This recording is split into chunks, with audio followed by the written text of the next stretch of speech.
একদম শুরুতে তোমাদেরকে একটা দারুণ অ্যানিমেশন দেখাবো। খেয়াল করে দেখো, এখানে একজন মানুষ একটা বোতলের সাথে দড়ি বেঁধে তাকে ঘোরাচ্ছে, এবং সে যে এই বোতলটাকে ঘোরাচ্ছে, ঘোরানোর দিকটা কিন্তু সরাসরি উলম্ব বরাবর। এবং এই বোতলটা কোনো একটা সময় ভূমির খুব কাছাকাছি অবস্থানে এসেছে, এবং কোনো একটা সময় ভূমি থেকে অনেক উপরে বা দূরবর্তী অবস্থানে রয়েছে। তো যখন ভূমির খুব কাছাকাছি অবস্থানে আসে, তখন আলটিমেটলি আমাদের বোতলের যে রৈখিক বেগটা আছে সেটা বেড়ে যায়। আর যখন বোতলটা ভূমি থেকে অনেক উপরে থাকে বা সর্বোচ্চ দূরত্বে থাকে, তখন কিন্তু তার এই রৈখিক বেগটা কমে যায়। তাহলে এই ধরনের গতিগুলো হচ্ছে ওয়ান কাইন্ড অফ বৃত্তাকার গতি, এবং যেটাকে আমরা উলম্ব বরাবর বৃত্তাকার গতি বলে থাকি। এবং আমরা আরও একটা অ্যানিমেশন তোমাদেরকে দেখাতে পারি, যেটা হচ্ছে নাগরদোলা, এবং তোমরা আই থিঙ্ক সবাই এটাতে চড়েছ। তো এই নাগরদোলার মধ্যে যেটা হয় সেটা হচ্ছে সবসময় সেটা উলম্ব বরাবর ঘুরতে থাকে, এটা কখনোই কিন্তু অনুভূমিক বরাবর ঘোরে না। এবং তোমরা যখন নাগরদোলায় উঠবে তখন তোমরা নিজেরাই ফিল করবে, তোমরা যখন সর্বোচ্চ পয়েন্টে পৌঁছাবে, দ্যাট মিনস একদম উপরে যখন পৌঁছাবে, তখন আস্তে আস্তে কিন্তু নাগরদোলার গতিটা কমে যায়। তার মানে তুমি যে বক্সের মধ্যে বসে আছো, সে বক্সের গতিটা কিন্তু কমে যায়, যেটা হচ্ছে রৈখিক গতি। আবার যখন তুমি উপরের সর্বোচ্চ পয়েন্ট থেকে নামা শুরু করো, তখন ভূমির খুব কাছাকাছি অবস্থানে আসলে তোমার এই রৈখিক বেগটা কিন্তু অনেক বেড়ে যায়। তার মানে এটাও কি ওয়ান কাইন্ড অফ উলম্ব বরাবর বৃত্তাকার গতি। তাহলে এটা হচ্ছে আমাদের আরও একটা এক্সাম্পল, যেটা তোমরা অলরেডি লাইফে অনেকবার এক্সপিরিয়েন্স করেছো, এবং সেটা নিয়ে আমরা এখন জানবো। সেটা হলো উলম্ব বরাবর বৃত্তাকার গতি বা ভার্টিক্যাল সার্কুলার মোশন। তো উলম্ব বরাবর বৃত্তাকার গতি হচ্ছে এক ধরনের দ্বিমাত্রিক গতি বা টু ডাইমেনশনাল মোশন, যেখানে যে কোনো একটা গ্রহ বা উপগ্রহের মহাকর্ষ বল কাজ করে। দ্যাট মিনস তুমি যদি স্পেস বা মহাশূন্যে নিয়ে গিয়ে কোনো একটা বস্তুকে উলম্ব বরাবর বৃত্তাকার পথে ঘোরাও, তখন কিন্তু তুমি সেখান থেকে কোনো ইকুয়েশন ঠিকঠাক মতো বের করতে পারবে না। তাই অবশ্যই পৃথিবী সহ অন্য যে কোনো গ্রহ বা উপগ্রহ বা নক্ষত্র যেটাই বলি না কেন, যার মধ্যে অবশ্যই মহাকর্ষ বা অভিকর্ষ বল আছে, ওই সমস্ত স্থানে গিয়ে আমাদের এখানে উলম্ব বরাবর বৃত্তাকার গতি চালনা করতে হবে। তাহলে এখন আমি তোমাদেরকে একটু দেখাই। আমাদের এখানে একটা বৃত্তাকার পথ দেখতে পাচ্ছ তোমরা, এবং এই বৃত্তাকার পথের অবশ্যই একটা কেন্দ্র আছে। তো আমরা করলাম কি, কেন্দ্রের মাধ্যমে কোনো একটা সুতার মাধ্যমে বস্তুকে ঝুলিয়ে রাখলাম এভাবে। তো তুমি দেখতে পাচ্ছ বস্তুটা কিন্তু একটা নির্দিষ্ট অভিকর্ষ বলের জন্য ঝুলে আছে। তো আমি ধরে নিলাম এটা হচ্ছে আমাদের সেই সারফেস বা ভূমি, এবং এটাকে তুমি পৃথিবীর সারফেস বা ভূমি ধরে নিতে পারো। যেহেতু পৃথিবীর কেন্দ্র প্রতি মুহূর্তে বস্তুটাকে তার নিচের দিকে টানছে, এই জন্য বস্তুটা এখন নিচের দিকে ঝুলে থাকবে একটা নির্দিষ্ট পয়েন্টে, সেটা হচ্ছে ও পয়েন্ট। এবং আমরা ধরলাম এই বৃত্তাকার পয়েন্টের মানে বৃত্তাকার পথের যে মূলবিন্দু বা কেন্দ্র, সেটা হচ্ছে ও। তো এখন আমি যদি বস্তুটাকে ঘোরানো শুরু করি কথার কথায় ঘড়ি কাঁটার বিপরীতে, তাহলে বস্তুটা কিন্তু এরকম গতিপথ জুড়ে একটা মুহূর্ত পর এরকম বি বিন্দুতে অবস্থান করবে। আর বি বিন্দুটা হচ্ছে সরাসরি ও বিন্দুর সমতলে, দ্যাট মিনস ও বিন্দু বরাবর একদম অনুভূমিকভাবে বি বিন্দুটা রয়েছে। এবং আমরা যদি আরেকটু ঘুরাই বস্তুটাকে, অবশ্যই ঘড়ি কাঁটার বিপরীতে ঘুরে সে হচ্ছে সর্বোচ্চ উচ্চতা বা সি বিন্দুতে পৌঁছাবে। এবং তারপরে তাকে আমি আরেকটু ঘোরাতে পারি, ঘোরানোর পর সে কিন্তু ডি বিন্দুতে পৌঁছাবে। তারপর ফাইনালি সে কিন্তু আবার এই বিন্দুতে ব্যাক করে চলে আসবে। তো এই যে দেখতে পাচ্ছ, আমাদের এখানে প্রতিটা মুহূর্তে কিন্তু আমাদের বস্তুর উচ্চতাটা পরিবর্তন হচ্ছে ভূমির সাপেক্ষে। তো উচ্চতা যদি পরিবর্তন হয় ভূমির সাপেক্ষে, অবশ্যই এখানে বস্তুর উপর একটা অভিকর্ষ বল কাজ করবে এবং অভিকর্ষ ত্বরণও কাজ করবে। তো অভিকর্ষ বল এবং ত্বরণের জন্য আমাদের বস্তুর প্রতি মুহূর্তে বেগের মান এবং দিক দুটোই পরিবর্তন হবে। কীভাবে আমি একটু দেখাই। এই বিন্দুতে থাকা অবস্থায় স্পর্শক বরাবর বস্তুর উপর রৈখিক বেগ কাজ করবে, সেটা হচ্ছে ভি1। আবার বি বিন্দুতে ধরে নাও স্পর্শক বরাবর আরেকটা রৈখিক বেগ কাজ করবে, সেটা হচ্ছে ভি2। সি বিন্দুতে থাকা অবস্থায় অবশ্যই স্পর্শক বরাবর রৈখিক বেগ কাজ করবে ভি3, এবং ডি বিন্দুতে থাকা অবস্থায় আরেকটা রৈখিক বেগ কাজ করবে একদম স্পর্শক বরাবর, এবং যেটার মান তুমি ধরে নিতে পারো ভি4। আচ্ছা, এটা আমি একটু সমান করে দিই। তো এটা ধরে নিতে পারো হচ্ছে ভি4। তাহলে দেখতে পাচ্ছ, এমনিতেও কোনো একটা বস্তু যখন ঘূর্ণায়মান অবস্থায় থাকে, তখন প্রতি মুহূর্তে কিন্তু তার রৈখিক বেগের দিকের পরিবর্তন হয়, এটা তো আমরা জানি। বাট এখানে আমাদের অভিকর্ষ বলের জন্য প্রতি মুহূর্তে মানেরও পরিবর্তন হচ্ছে।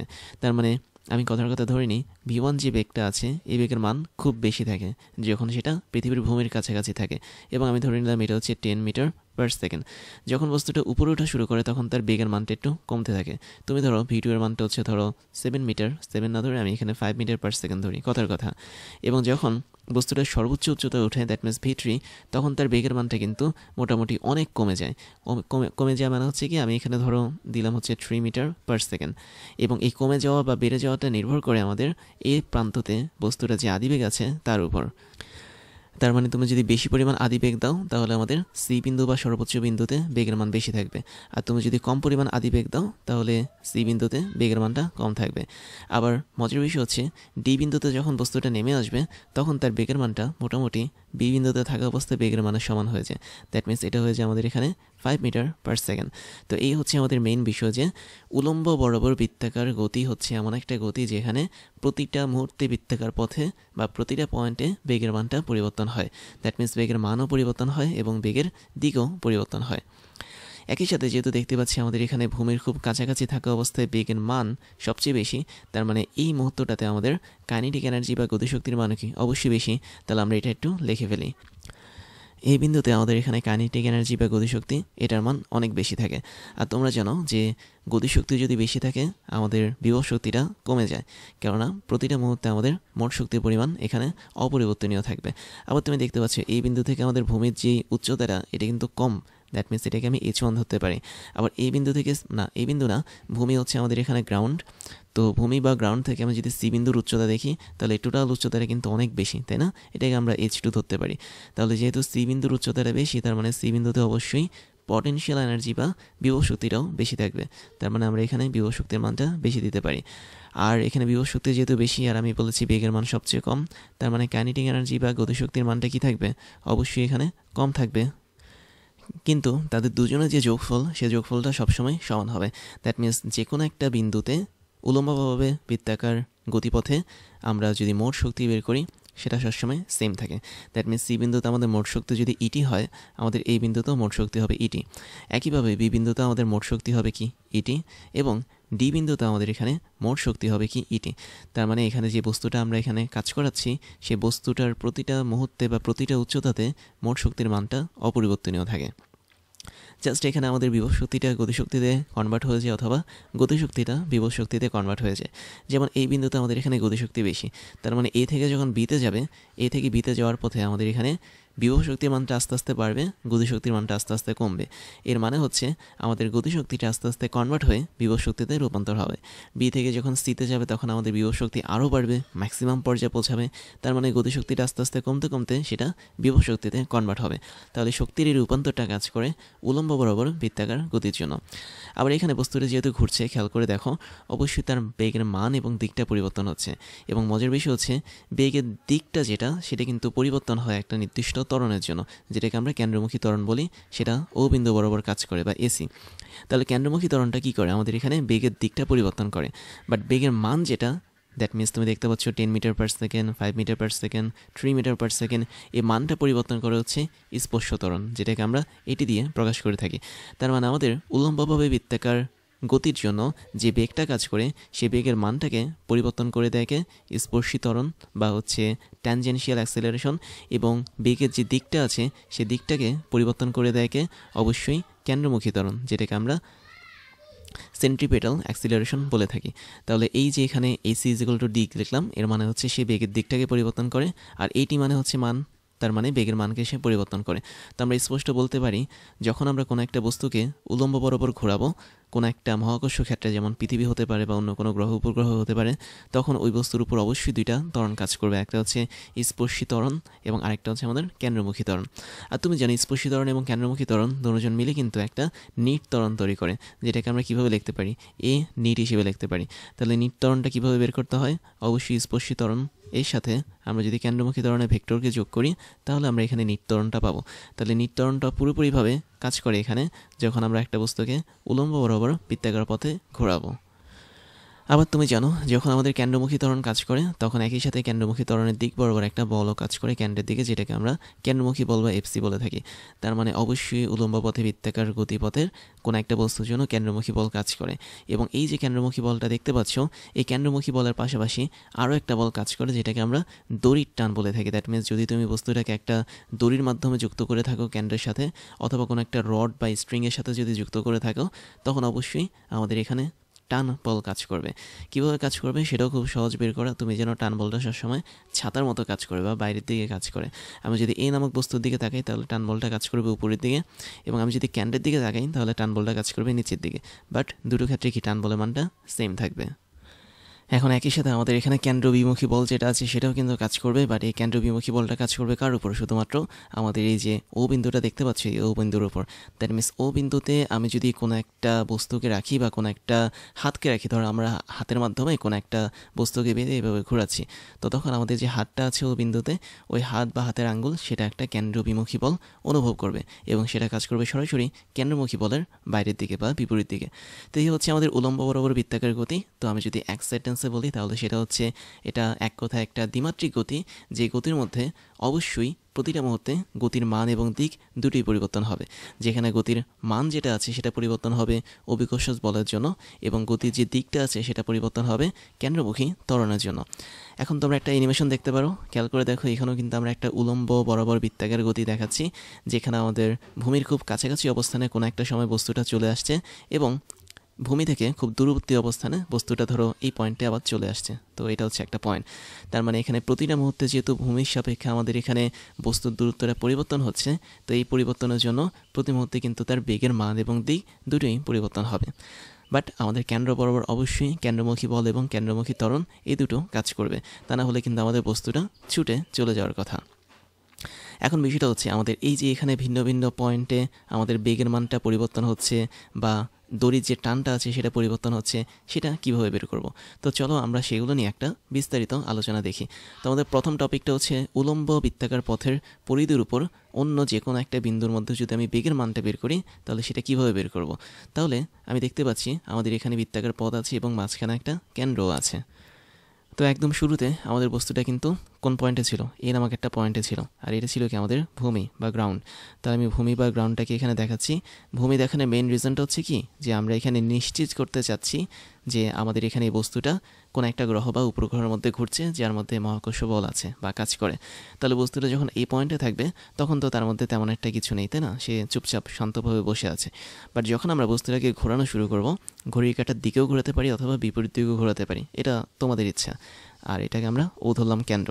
তো যখন আমরা ঘড়ির কাঁটার বিপরীত দিকে ঘোরালাম, ঘোরাতে ঘোরাতে একটা পজিশনে সে এসে পড়লো। ধরো সে এখন আমাদের বি নামক একটা পজিশনে এসে পড়লো।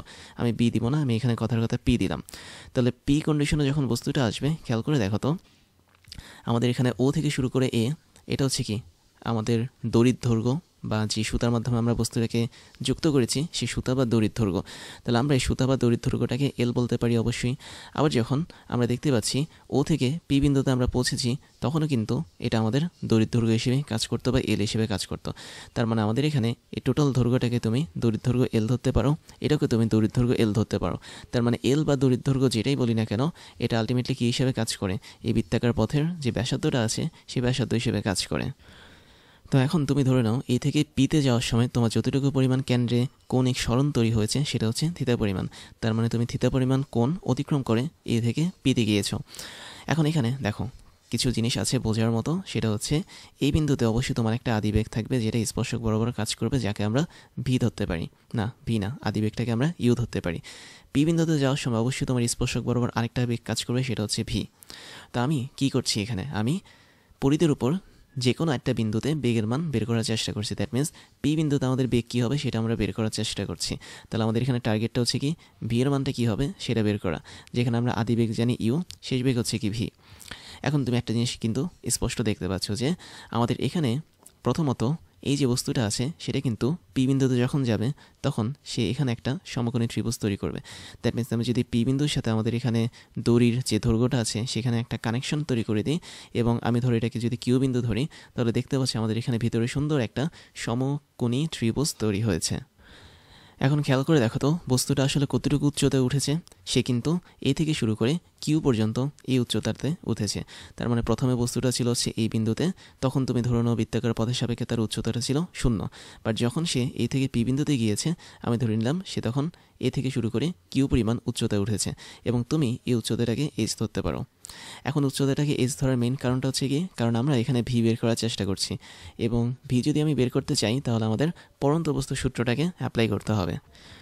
বাট আমরা এখানে দেখতে পাচ্ছি বস্তুটা কিন্তু পড়ন্ত বস্তুর মতো কাজ করে না, সে কিন্তু এ থেকে পিতে একটা নির্দিষ্ট উচ্চতা বরাবর উঠছে। তার মানে এখানে টোটাল ঘটনাটা হচ্ছে ঊর্ধ্বমুখী বস্তুর ঘটনা।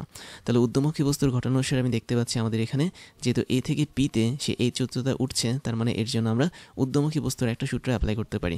সূত্রটা অনেকটা এরকম, V square is equal to U square minus 2 into G into H, তাই না? আমরা এই সূত্রটা কিন্তু অলরেডি পড়েছি। তো এটা হচ্ছে কি ঊর্ধ্বমুখী বস্তুর ক্ষেত্রে সূত্র। বাট যখন আমরা ঊর্ধ্বমুখী বস্তুর ক্ষেত্রে সূত্র পড়েছিলাম তখন সেটা ছিল কি একমাত্রিক গতির জন্য, বাট এখানে আমি দেখতে পাচ্ছি এটা কিন্তু দ্বিমাত্রিক গতি। তো দ্বিমাত্রিক গতির জন্য আমরা এই ঊর্ধ্বমুখী বস্তুর সূত্রটা অ্যাপ্লাই করতে পারবো। তো এখন আমাদের মেইন কারণটা হচ্ছে কি, মানে কাহিনিটা হচ্ছে কি, এইচ এর মানটা বের করতে হবে। এইচ মানে এ থেকে শুরু করে পি এর যে উচ্চতাটা আছে সেটা, বা এ কিউ এর মান। তাহলে আমি এটা এখানে ছোট্ট করে লিখে দিই, এ থেকে শুরু করে কিউ যেটা, এটা হচ্ছে কি আমাদের এখানে উচ্চতা। তাহলে আমাদের এই বস্তুটা এইচ পরিমাণ উচ্চতা অতিক্রম করে পি বিন্দুতে গিয়েছে দ্বিমাত্রিক একটা পথ বরাবর। তাহলে তাই যদি করতে হয় আমরা এখানে ভি এর মানটা বের করতে পারি, V is equal to root over, খেয়াল করে দেখো ইউ এর মানটা কিন্তু আমরা অলরেডি দিয়ে দিয়েছি, তার মানে এটা নিয়ে কোনো সমস্যা হবে না, মাইনাস 2 ইন্টু জি ইন্টু এইচ। সমস্যাটা হবে আমাদের এখানে এইচ এর মানটা বের করা নিয়ে, কারণ আমরা এখানে এইচ এর কোনো মান জানি না। তাহলে ভি ইজ ইকুয়াল টু, আমি যদি রুট ওভার করি উভয় পক্ষে, তাহলে ইউ স্কোয়ার মাইনাস 2 ইন্টু জি ইন্টু এইচ, এটা কাজ করবে। তো এইচ এর মানটা যদি বের করতে চাই আমরা এখানে সমকোণী ত্রিভুজটাকে কাজে লাগাতে পারি। খেয়াল করে দেখো আমাদের এখানে ও থেকে শুরু করে এ যেটা, সেটার মান ছিল কি এল, তার মানে টোটাল দড়ির দৈর্ঘ্য। তাহলে আমি শুধুমাত্র যদি এইচ এর মানটা বের করতে চাই তাহলে এইচ এর মান কীভাবে বের করব, প্রথমে ও থেকে এ নিব টোটাল দড়ির দৈর্ঘ্য, ওটাকে বাদ দিব ও থেকে কিউ এই পর্যন্ত। তার মানে ও এ মাইনাস ও কিউ যদি করি তাহলে কিন্তু আমাদের এখানে এইচ এর মানটা বা উচ্চতার মানটা চলে আসবে। ও থেকে এ মান হচ্ছে এল, আর ও থেকে কিউ যেটা সেটার মান আমরা এখনও জানি না। তাহলে ও থেকে কিউ বের করার জন্য আমরা এখানে ত্রিকোণমিতিক সূত্র অ্যাপ্লাই করতে পারি। খেয়াল করে দেখো তো আমাদের এখানে কিন্তু সমকোণী ত্রিভুজ রয়েছে যেখানে থিতা পরিমাণ কোণ তৈরি হয়েছে কেন্দ্রে। তাহলে কেন্দ্রে যখন থিতা পরিমাণ কোণ তৈরি হবে, থিতার সাথে যে বাহু একটা থাকবে সেই বাহুটাকে আমরা ভূমি ধরতে পারি, বাকি বাহুটাকে অতিভুজ ধরতে পারি। তাহলে আমাদের এখানে ভূমি হচ্ছে কি ও কিউ, আর আমরা এখানে ও কিউ কিন্তু বের করব। তাহলে ভূমি এবং অতিভুজের মধ্যে যে সম্পর্কটা কাজ করে সেটা হচ্ছে কস থিতা, কেননা কস থিতা মানে কি ভূমি ডিভাইড বাই অতিভুজ। তাহলে কস থিতা নিয়ে যদি আমি এখানে কাজ করি, ভূমি হিসেবে কাজ করবে হচ্ছে ও কিউ, অতিভুজ হিসেবে কাজ করবে কে ওপি। তো এরপরে আমি যদি বলি যে এখানে আমাদের ও কিউটা বের করাটাই হচ্ছে মূল লক্ষ্য, তাহলে ও Q is equal to OP into cos theta. দেখো তো ওপি মানে কি, ওপি মানে হচ্ছে এখান থেকে এখানে, তার মানে টোটালটা কি দড়ির দৈর্ঘ্য বা সুতার দৈর্ঘ্য এল, তার মানে আমরা এখানে এল লিখতে পারি এবং কস থিতাটা লিখতে পারি। তো এই হচ্ছে আমাদের এখানে ও কিউ এর মান। তাহলে আমরা ও কিউর মানটা যদি এইচ এর এই জায়গাটাতে বসিয়ে দিই তাহলে এই জায়গাটাতে হবে কি এল কস থিতা। তো আলটিমেটলি আমরা এখানে নিচে নতুন করে লিখি, আমরা এখানে এইচ এর যে মানটা পেলাম দ্যাট মিনস এ থেকে শুরু করে কিউ বিন্দুর যে উচ্চতাটা সেটা পেলাম, সেটা মানে হচ্ছে কি প্রথমে এল হবে মাইনাস এল কস থিতা হবে। তো এই হচ্ছে এই বিন্দু থেকে পি বিন্দুতে যাওয়া যেই উচ্চতাটা সেটা। এখন এই উচ্চতাটাকে নিয়ে আমরা কাজে লাগাবো কোন জায়গায়, এই সূত্রটা বের করার জন্য কাজে লাগাবো। তাহলে আমাদের এখানে শেষ বেগ যদি বের করতে চাই পি বিন্দুতে, তার মান হবে হচ্ছে ইউ স্কোয়ার মাইনাস 2 ইন্টু জি ইন্টু এইচ, এইচ এর মান কত এল মাইনাস এল কস থিতা। তো এই হচ্ছে আমাদের টোটাল সূত্রটা, এবং এটা হচ্ছে বৃত্তাকার পথে যখন উলম্বভাবে কোনো একটা বস্তুকে ঘুরাবো তাহলে যে কোনো একটা পয়েন্টে আমাদের শেষ বেগ যেটা বের হবে সেই শেষ বেগের মান, যদি আমাদের ইউ হচ্ছে আদিবেগ হয়ে থাকে। এখন তোমার যদি আদিবেগটা শূন্য হয় তাহলে কিন্তু এটা কখনোই পসিবল না, কেননা আদিবেগ না দেওয়া অবস্থায় এখানে তুমি কোনো মতে জিনিসটাকে আনতে পারবে না। অর্থাৎ তুমি অনেক সময় দেখতে পারো যে অনেকে বলে যে আমি এখানে শুধুমাত্র পি বিন্দুতে বেগ বের করব, কেসটা হচ্ছে কি আমাদের আদিবেগ শূন্য হবে। তো এখন তুমি ধরো না আদিবেগটা শূন্য, তখন কি হবে? তো ইফ আমাদের ইউ যদি শূন্য হয় তখন দেখো তো ভির মানটা কি আসে, ভির মানটা আসে হচ্ছে রুট ওভার কত আসে, ইউ মানে হচ্ছে শূন্য, তার মানে জিরো স্কোয়ার মানে জিরো, তার মানে শুধু থাকবে মাইনাস জি, মানে minus 2g into L minus L কস থিতা। তো রুট ওভারের ভিতরে তোমার এখানে নেগেটিভ চিহ্ন চলে এসেছে বা মাইনাস চলে এসেছে, যেটা সম্পূর্ণ অবাস্তব। তার মানে যখন তুমি একটা বস্তুকে এরকম বৃত্তাকার পথে ঘোরাতে চাবে বা উলম্ব বরাবর যখন বৃত্তাকার পথে ঘোরানোর চেষ্টা করবে, ওই সময়টাতে বস্তুকে অবশ্যই একটা আদিবেগ দিতে হবে। বস্তুটা যদি এই বিন্দুতে থাকে বা সর্বনিম্ন বিন্দুতে থাকে, তাহলে এই বিন্দুতে তুমি যদি আদিবেগ না দাও তাহলে তুমি একটা ইমাজিনারি বেগ পাবে যেটা হচ্ছে শেষ বেগ। দ্যাট মিনস রুটের ভিতরে কিন্তু কখনোই মাইনাস বসতে পারে না, তার মানে এটা কি কখনোই বাস্তব হবে না। তার মানে আমরা কখনোই আদিবেগটাকে শূন্য রাখতে পারবো না, অবশ্যই একটা আদিবেগ অ্যাপ্লাই করব, যার জন্য আমরা এখানে শেষ বেগ পাবো। তো এখানে আরেকটা বিষয় মনে রাখতে হবে, তোমাদের এখানে একটা কন্ডিশন থাকবে। কন্ডিশনটা হচ্ছে তোমরা যে দড়িটা ইউজ করেছো দ্যাট মিনস এল লেন্থের যে দড়িটা, এই দড়ির ভরটা অবশ্যই শূন্য হতে হবে, এবং এই দড়িটা কিন্তু কোনো এক্সটেন্ড করতে পারবে না অথবা কম্প্রেস করতে পারবে না। দ্যাট মিনস এই দড়িটার দৈর্ঘ্য বাড়তেও পারবে না কমতেও পারবে না। অথবা তোমরা যদি দড়ির বদলে এখানে একটা কী বলে এটাকে যে কোনো একটা স্টিক যদি ইউজ করো বা কোনো একটা লাঠি বা রড যদি ইউজ করো তাহলেও হবে, বাট ওখানেও আমাদের শর্তটা হচ্ছে কি ওই রডের ভরটা শূন্য থাকতে হবে, তা না হলে কিন্তু হবে না। তাহলে একটা ভরহীন এবং মানে সম্প্রসারণ বা প্রসারণ যেটাই বলি না কেন সেটা বিহীন যদি কোনো একটা দড়ি বা কোনো একটা রডকে যদি আমি ইউজ করি তাহলে কিন্তু আমাদের এখানে সম্পর্কটা একই রকম হবে। তাহলে এই হচ্ছে আমাদের উলম্ব বৃত্তাকার পথের পরিধির উপর যে কোনো একটা বিন্দুতে বেগের মান নির্ণয় করা, এবং বেগটা কী হবে অবশ্যই শেষ বেগ হিসেবে কাজ করবে। তারপরে যেটা দেখব সেটা হচ্ছে উলম্ব বৃত্তাকার পথের পরিধির উপর অন্য যে কোনো বিন্দুতে সুতার টান কী হবে সেটা। তাহলে দেখা আগের মতো করি, আমরা একটা বৃত্তাকার পথ দেখতে পাচ্ছি যেটা হচ্ছে উলম্ব বৃত্তাকার পথ, মাঝখানে একটা কেন্দ্র আছে এবং একদম শুরুতে আমাদের বস্তুটা কিন্তু এই বরাবর ঝুলেছিল, তাই না, একদম শুরুতে আর কি। তাহলে আমাদের এই পয়েন্টটা হচ্ছে কেন্দ্র ও, এবং নিচে এই পয়েন্টটা ছিল কি এই পয়েন্ট। এখন তুমি ধরে নাও আমাদের এখানে বস্তুটা বৃত্তাকার পথে ঘুরছে, তো ঘুরতে ঘুরতে সে যদি ঘড়ির কাঁটা বিপরীতে ঘুরে একটা মুহূর্ত পর সে হচ্ছে একটা অবস্থানে পৌঁছাবে, সেটা হচ্ছে পি নামক একটা অবস্থানে পৌঁছাবে। তো পি নামক অবস্থানে পৌঁছালে আমি দেখতে পাচ্ছি কথার কথা ধরে নাও আমাদের এখানে স্পর্শক বরাবর একটা বেগ কাজ করবে, সেটা হচ্ছে রৈখিক বেগ ভি। তার মানে আমরা বেগের মানটাকে এখন ভি ধরলাম, এবং অবশ্যই আমাদের এই বস্তুটা যখন পি বিন্দুতে পৌঁছাবে তখন বস্তুটার নিচ বরাবর একটা ওজন বল কাজ করবে, যেটাকে আমরা এমজি বলে থাকি। তাহলে এই যে ওজন বলটা কাজ করছে, এই ওজন বলটা অবশ্যই দুইটা উপাংশ কাজ করবে। কিভাবে কাজ করবে আমি একটু দেখাই। তোমাদের এই যে কেন্দ্র দেখতে পাচ্ছ না, কেন্দ্রের মধ্যে কিন্তু একটা কোণ তৈরি হয়েছে, এটাকে আমরা থিতা পরিমাণ কোণ ধরতে পারি। দ্যাট মিনস থিতা হচ্ছে এখানে কৌণিক সরণ।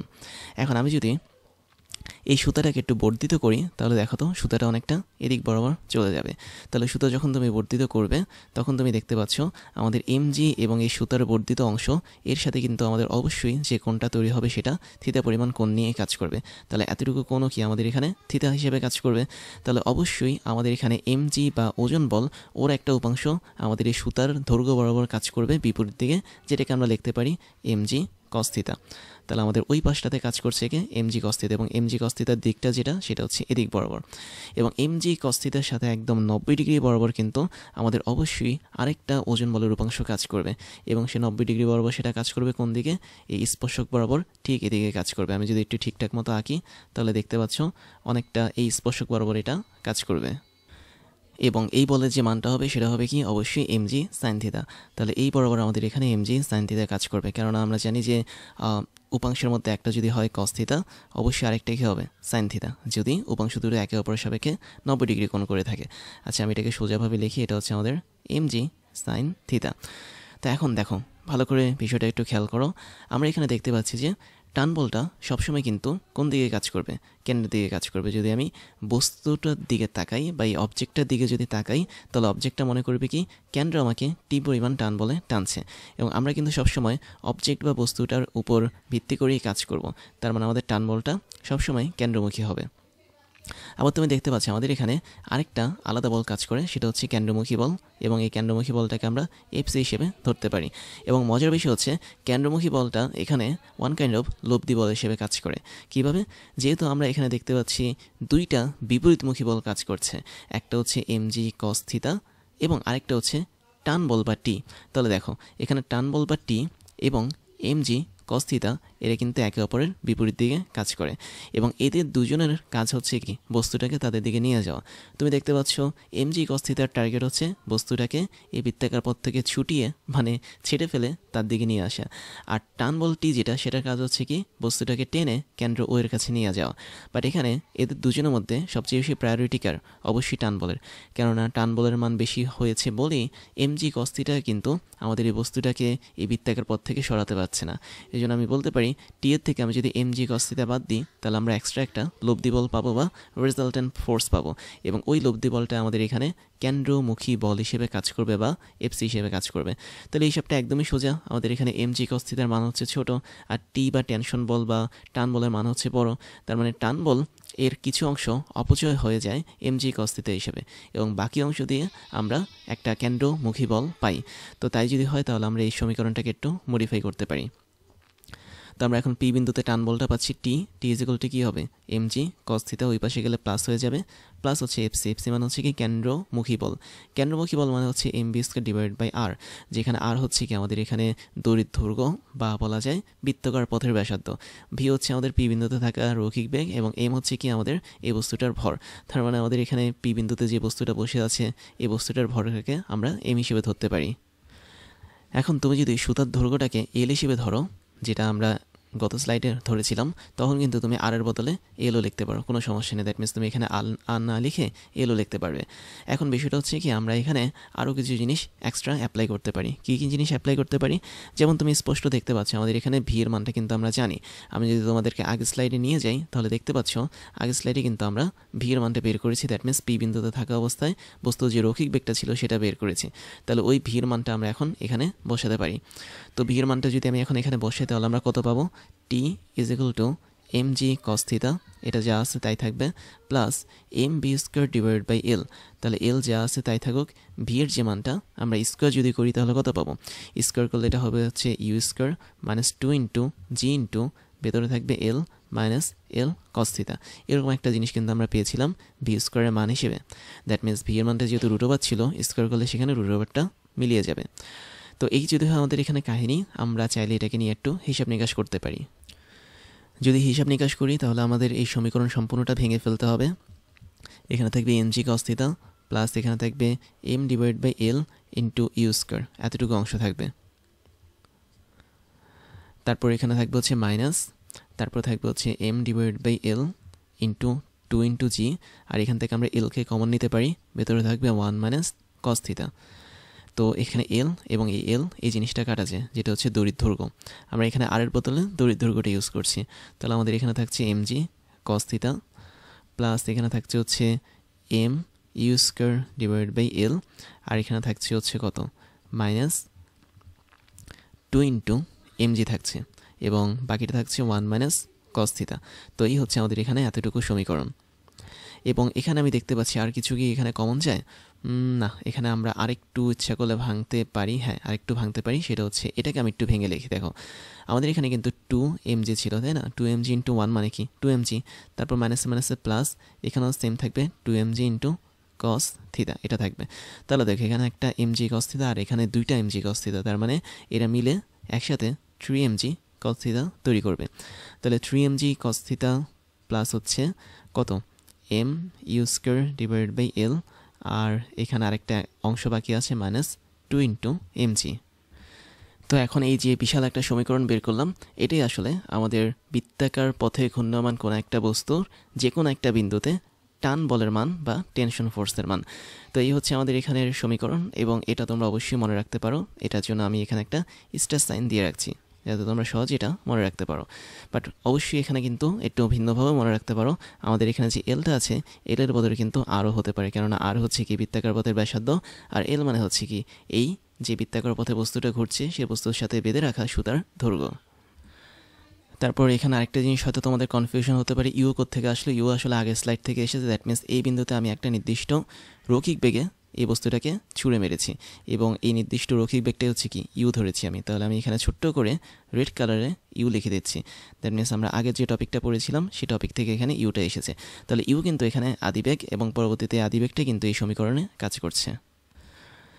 তাহলে আমাদের এই বিন্দু যেটা, সেই বিন্দুতে আমাদের বেগ কাজ করে ইউ, এবং পি বিন্দু যেটা, সেখানে যে বেগটা কাজ করে সেটা হচ্ছে শেষ বেগ ভি। তো আশা করি এই দুটো পয়েন্ট তোমাদের আর কনফিউশন লাগবে না। তো এবার আমরা এই দুইটা রাশিকে একটু ভিন্নভাবে বের করার চেষ্টা করব। দ্যাট মিনস আমরা এখানে শক্তির সংরক্ষণশীলতার নীতি ব্যবহার করে বেগের মান এবং সুতার টান বের করব উলম্বভাবে বৃত্তাকার পথের যে কোনো একটা বিন্দুর জন্য। তা আগের মধ্যে দেখতে পাচ্ছি আমাদের এখানে বৃত্তাকার পথ আছে, মাঝখানে কেন্দ্র আছে, একটা বস্তুকে আমরা ঝুলিয়ে রেখেছি, এবং আমরা ঘড়ি কাঁটার বিপরীতে বস্তুটাকে একটা পয়েন্টে নিয়ে এসেছি। তাহলে এটা ছিল আমাদের এখানে এ পয়েন্ট, আর এটা ছিল আমাদের এখানে পি পয়েন্ট। তো একটু দেখো তো, আমাদের এখানে সব কিছু কিন্তু আগের মতোই কাজ করবে। মাঝখানে আমাদের এখানে কোন কাজ করবে? থিতা। এবং এই বিন্দুতে আমাদের এখানে একটা নির্দিষ্ট আদিবেগ কাজ করবে, যেটাকে আমি ধরেছিলাম ইউ পরিমাণ আদিবেগ, এবং এটা অবশ্যই স্পর্শক বরাবর কাজ করবে। পি বিন্দুতে কিন্তু আমাদের এখানে একটা শেষ বেগ কাজ করবে, যেটা হচ্ছে ভি, এবং এটাও স্পর্শক বরাবর কাজ করবে। ফাইনালি আমরা এখানে কি করতে যাচ্ছি? আমরা এখানে শক্তির সংরক্ষণশীলতার নীতি ব্যবহার করতে যাচ্ছি। তাহলে আমি একটা জিনিস বলতে পারি যে এই বিন্দুতে আমাদের এখানে মোট যে শক্তি থাকবে, যেটাকে আমি কি লিখতে পারি? ই অফ এ লিখতে পারি। তো ই অফ এর মানটা যা আমরা পাবো, পি বিন্দুতে আমরা যে মোট শক্তিটা তা একই পাবো। That means E of P তাই হবে। তাহলে যেহেতু এটা একটা পরন্ত বস্তুর মতো কাজ করে, অথবা ঊর্ধ্বমুখী বস্তুর মতো কাজ করে, তার মানে প্রতিটা পয়েন্টে আমাদের কিন্তু মোট শক্তির মানটা সেম থাকবে। তো দেখো আমাদের এখানে এই বিন্দুতে কী কী শক্তি কাজ করবে, একটা হচ্ছে বিভব শক্তি, একটা হচ্ছে গতিশক্তি। তাহলে বিভব শক্তি থেকে তুমি গতিশক্তিকে তুমি যদি কে দিয়ে প্রকাশ করো, তাহলে কে হচ্ছে আমাদের এই বিন্দুতে বস্তুর গতিশক্তি, প্লাস এই বিন্দুতে বস্তুর বিভব শক্তিটাকে তুমি পি দিয়ে প্রকাশ করো, তার মানে পি এ, এটার যোগফল যা হবে পি বিন্দুতে তাদের যোগফল তাই হবে। দ্যাট মিনস এখানে কেপি প্লাস হচ্ছে পিপি। তো পিপি মানে হচ্ছে কি পি বিন্দুতে বিভব শক্তি সেটা। তো এই দুটোকে আমি যদি সমান করতে চাই, তাহলে আমাদের এখানে কিন্তু আরও কয়েকটা রাশি সম্পর্কে জানতে হবে। আচ্ছা, আমরা একটু পরে রাশিগুলো বের করে আগে আমরা হিসাব করি। দেখো এই বিন্দুতে আমরা যদি গতিশক্তি বের করতে চাই, তাহলে সেটা কি হবে, অবশ্যই half into M into V square. V মানে কি এই বিন্দুর বেগ, দ্যাট মিনস ইউ স্কোয়ার। তো তুমি এখানে ধরে নাও বস্তুর ভর হচ্ছে এম, তাহলে হাফ এম ইউ স্কোয়ার, এটা হচ্ছে এই বিন্দুতে গতিশক্তি। এবং এই বিন্দুতে বিভব শক্তি কত হবে, বিভব শক্তি কিন্তু সম্পূর্ণভাবে শূন্য হবে। এর মেইন রিজনটা হচ্ছে কি, আমরা এখানে এই বিন্দুটাকে একদম মিনিমাম যেই উচ্চতা সেটা ধরেছি, তার মানে এই বিন্দুতে আমাদের এখানে হাইট বা এজটাকে আমরা শূন্য ধরেছি। যদিও তোমাদের মনে হতে পারে যে আমরা ভূমির সাপেক্ষে একটা নির্দিষ্ট উচ্চতায় কিন্তু এই বিন্দুকে রেখেছি, আসলে ব্যাপারটা তা না। ব্যাপারটা হচ্ছে যখন আমরা বৃত্তাকার পথে কোনো একটা বস্তুকে ঘোরাবো, তখন ভূমির সবচেয়ে কাছাকাছি যে পয়েন্ট আছে, দ্যাট মিনস এই বিন্দু, ওই পয়েন্টের উচ্চতাটাকে আমরা এই বৃত্তাকার পথের সাপেক্ষে শূন্য ধরবো। তার মানে এখানে আমরা যে উচ্চতাটা ধরছি সেটা হচ্ছে বৃত্তাকার পথের সাপেক্ষে উচ্চতা। বাট এমনিতে কিন্তু অবশ্যই এখানে একটা উচ্চতা কাজ করবে, বাট সেটা নিয়ে আমাদের এখন আলোচনা করার কিছু নেই। তাহলে আমরা যেহেতু উচ্চতা শূন্য পাচ্ছি এই বিন্দুতে, তার মানে বিভব শক্তি কী হবে, অবশ্যই শূন্য হবে। এখন আমরা পি বিন্দু দিকে তাকাই। পি বিন্দুর মধ্যে দুইটা বল কাজ করবে না, দুইটা শক্তি কাজ করবে, একটা হচ্ছে গতিশক্তি, একটা হচ্ছে বিভব শক্তি। গতিশক্তি বের করা একদমই সহজ, সেটা হচ্ছে হাফ ইন্টু এম ইন্টু বেগের square, half M B square. এটা নিয়ে কোনো সমস্যা নেই। বাট পি বিন্দুতে আমি যদি বিভব শক্তি বের করতে চাই, তাহলে অবশ্যই এই বিন্দু থেকে পি বিন্দুর যে উচ্চতাটা আছে সেটা বের করতে হবে। আর আমি তোমাদেরকে কিন্তু একটু আগে উচ্চতাটা বের করেছি ঠিক এভাবে। তুমি যদি পি বিন্দু বরাবর একটা লাইন টানো, তাহলে আমাদের এখানে উচ্চতাটা কতটুকু হবে, অবশ্যই এতটুকু হবে। তুমি এখানে কিছু বিন্দু ধরে নাও, এটা হচ্ছে এ বিন্দু, না এটা হচ্ছে ও বিন্দু, আর এটাকে তুমি কিউ বিন্দু ধরে নাও। তাহলে কিউ থেকে শুরু করে এ, এটাই হচ্ছে কি আমাদের সে উচ্চতা বা এইচ, তাহলে এটাকে আমরা এইচ হিসেবে ধরতে পারি। তো আমরা বিভব শক্তি যেভাবে বের করি সেটা সূত্রটা হচ্ছে কি, বিভব শক্তি বের করার সূত্র হচ্ছে এম ইন্টু জি ইন্টু এইচ, তাই না? তাহলে এই যে এখানে আমি এইচটা লিখলাম, এই এইচটাই হচ্ছে আমাদের এই বিন্দু থেকে পি বিন্দুর উচ্চতা।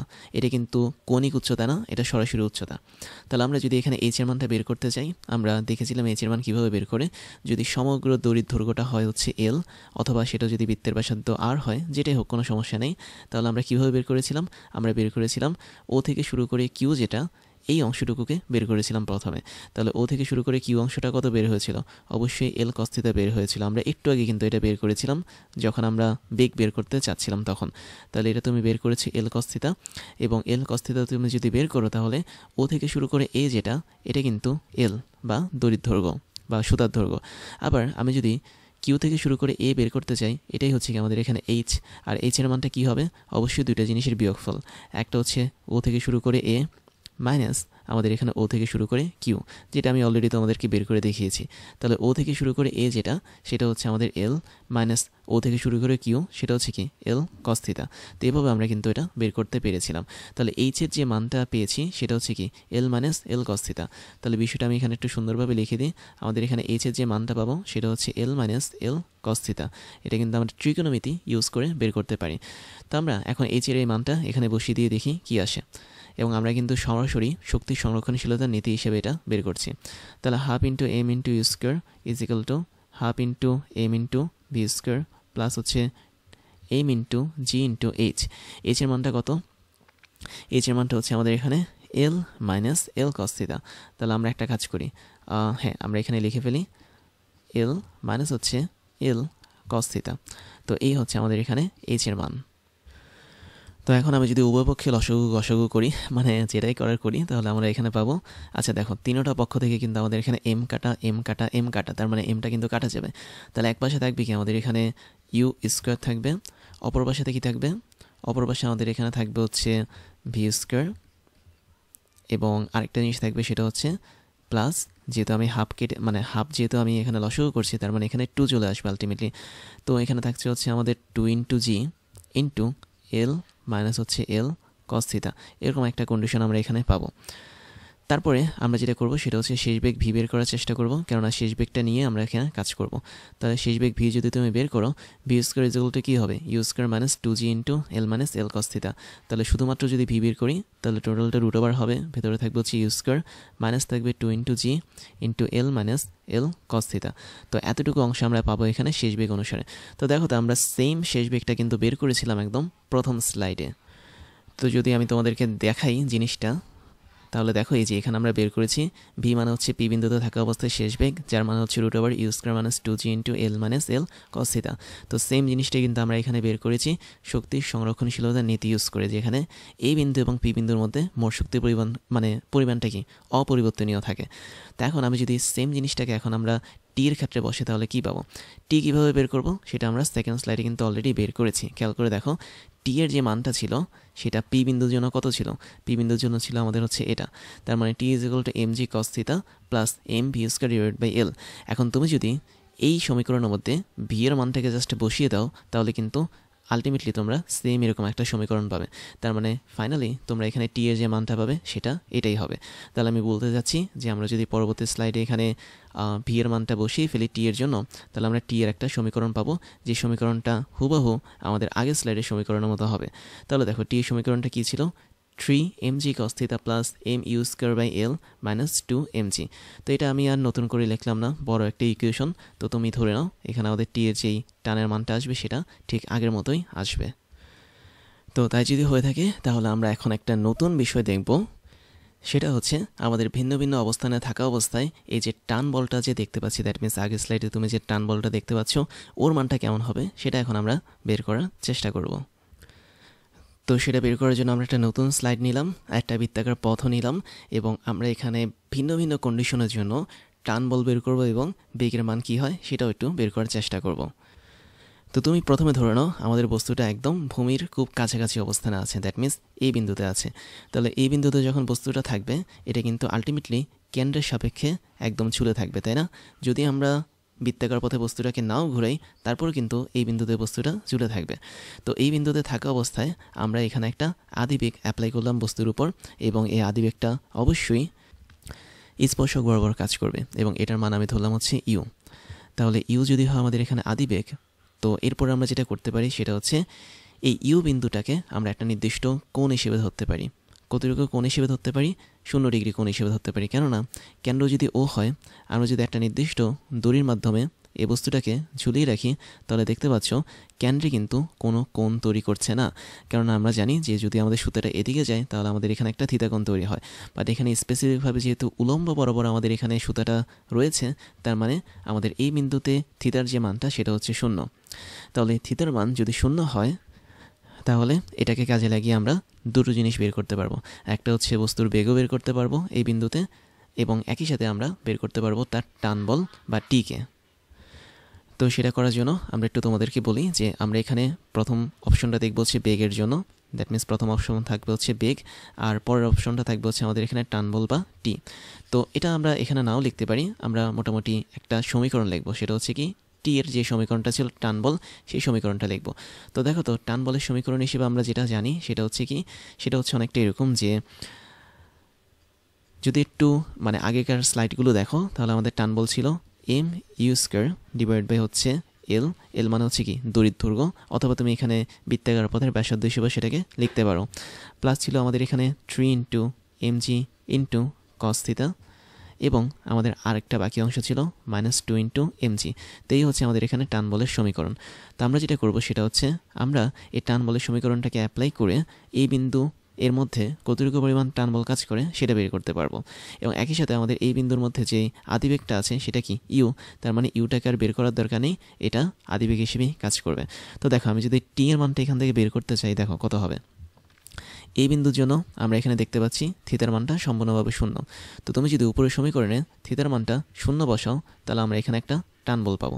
দেখো তো কত আসবে আমাদের এখানে টান বলটা, টান বলের মানটা আসবে কত, cos 0 ডিগ্রি মানে কি 1 বা 1, তার মানে এখানে থাকবে 3mg মাইনাস 2mg।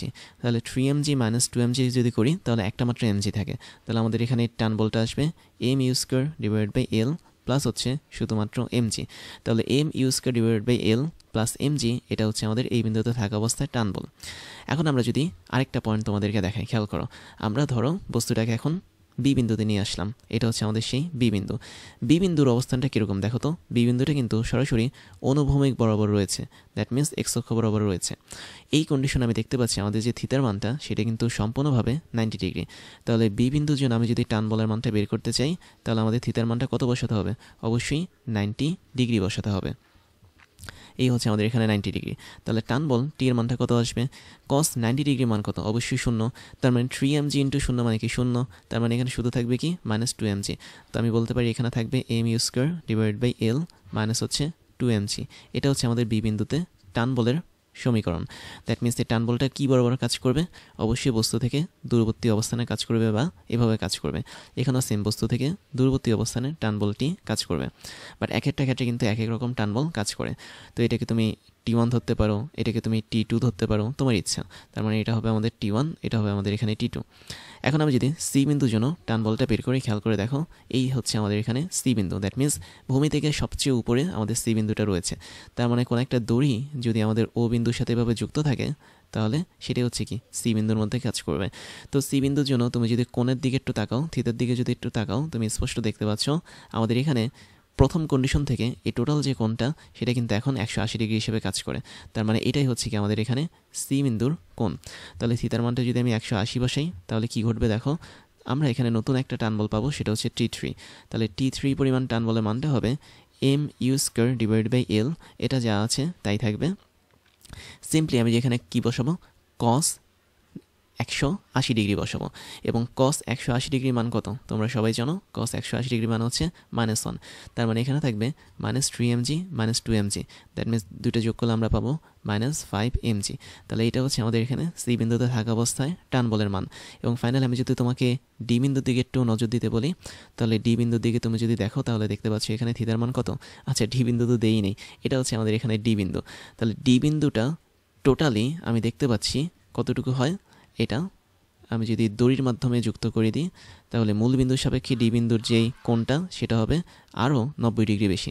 তার মানে এই টোটাল কোণটা হবে, তাহলে এই টোটাল কোণটা হচ্ছে কত, 270 ডিগ্রি। তাহলে আমাদের এখানে থিতার যে মানটা হবে সেটা হবে কি 270 ডিগ্রি। এবং এই ক্ষেত্রে আমরা যদি T4 বের করি বা টান বলের মানটা বের করি, সেটা হবে mu square divide by l। এখন দেখো কস 270 ডিগ্রি এটার মান কত, কস 270 ডিগ্রির মান হচ্ছে আমাদের 1। তাই যদি হয়ে থাকে তাহলে এখানে থাকবে 3mg মাইনাস হচ্ছে 2mg। তার মানে শুধুমাত্র এখানে কত থাকবে, শুধুমাত্র না আমি একটু ভুল বলেছি মনে হয়। আমাদের এখানে কস 270 ডিগ্রি যে মানটা সেটা সম্পূর্ণভাবে 0 হবে। তাহলে 0 যদি হয় তাহলে আমাদের এখানে 3mg এর কোনো অস্তিত্ব থাকবে না, শুধুমাত্র 2mg হিসেবে সেটা কাজ করবে। তো এটা হচ্ছে আমাদের এখানে টান বল। তাহলে একটা বিষয় তোমরা ক্লিয়ার দেখতে পাচ্ছ, আমাদের এখানে ডি বিন্দু এবং বি বিন্দু এদের যেই টান বলটা তাদের মান কিন্তু একদমই সমান।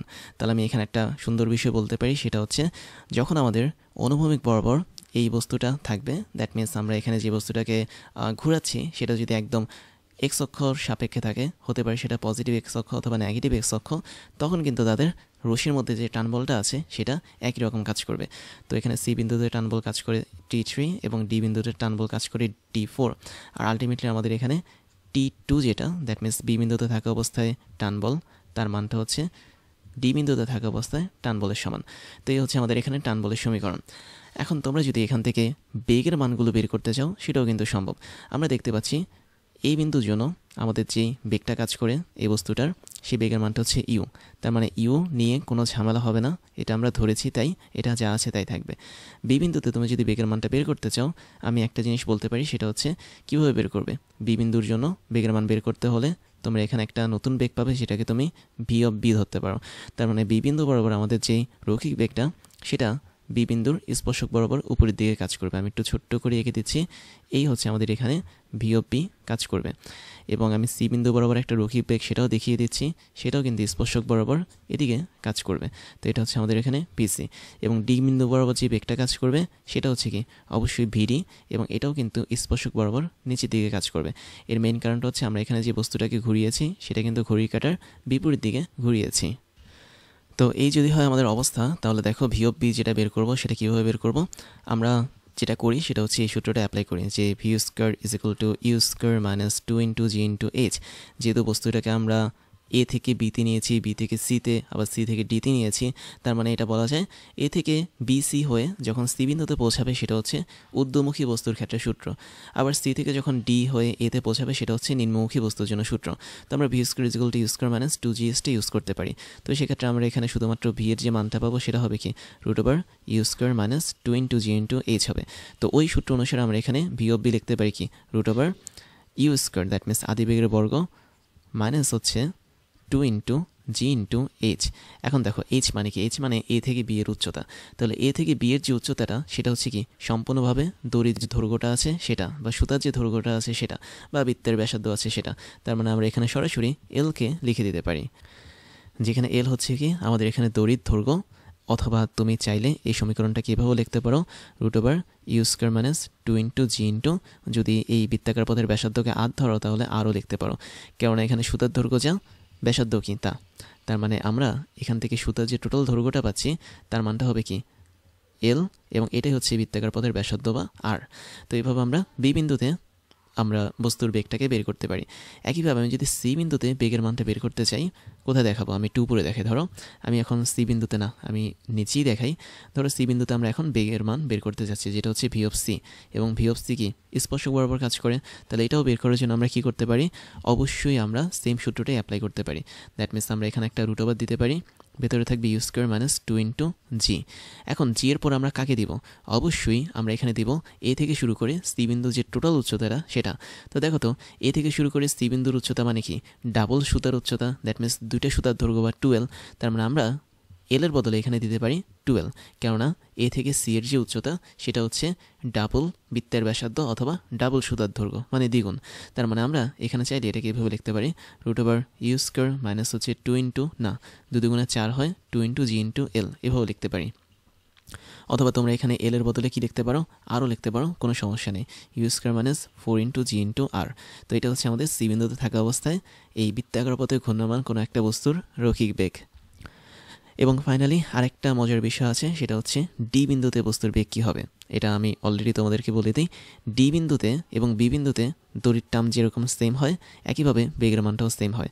তার মানে ডি বিন্দুতে আমাদের বেগের মানটাও একই রকম থাকবে, বাট মনে রাখতে হবে বেগের দিকটা কিন্তু ভিন্ন দিকে, কেননা বি বিন্দুতে বেগের দিকটা হচ্ছে ঊর্ধ্বমুখী, ডি বিন্দুতে বেগের দিকটা কিন্তু নিম্নমুখী, বাট তাদের মানটা হচ্ছে সমান। আর আমরা এখানে প্রতিটা মুহূর্তে কিন্তু মানকে বের করেছি, দিক নিয়ে কাজ করিনি। আবার আরেকটা মজার বিষয় হচ্ছে কি, এখানে ভি অফ এ যে দিক বরাবর কাজ করে, ভি অফ সি তার সম্পূর্ণ বিপরীত বরাবর কাজ করে। আবার এখানে ভি অফ বি যে দিক বরাবর কাজ করে, ভি অফ ডি আছে, আমি একটু উপরের দিকে দেখাই এটা, এবং ভি অফ ডি যেটা সেটা কিন্তু সম্পূর্ণ বিপরীত দিকে কাজ করে। তো এই যে 4টা পয়েন্টে 4 রকম দিকে কাজ করে বেগ, এবং এটার জন্য কিন্তু বেগের মানের পরিবর্তন হয় এবং বেগের দিকেরও পরিবর্তন হয়। তারপর তুমি যদি এখানে টান বলের দিকে একটু লক্ষ্য করে দেখো, আমি একটু এগুলো মুছে দিচ্ছি, খেয়াল করে দেখো। এই বিন্দুতে আমাদের টান বলের সাথে কিন্তু মানে প্রত্যেকটা টান বলের মধ্যে কিন্তু একটা জিনিস কনস্ট্যান্ট হিসেবে আছে, আমি একটু হাইলাইটার দিয়ে হাইলাইট করে দিই, M you square divide by L. এটা এই বিন্দুতে টান বলের মধ্যেও আছে, M square divide by L B বিন্দুতেও আছে, সি বিন্দুতেও আছে এবং ডি বিন্দুতেও আছে। তার মানে প্রত্যেকটা বিন্দুর জন্য কিন্তু আমাদের এই পোর্শনটা একদম কনস্ট্যান্ট।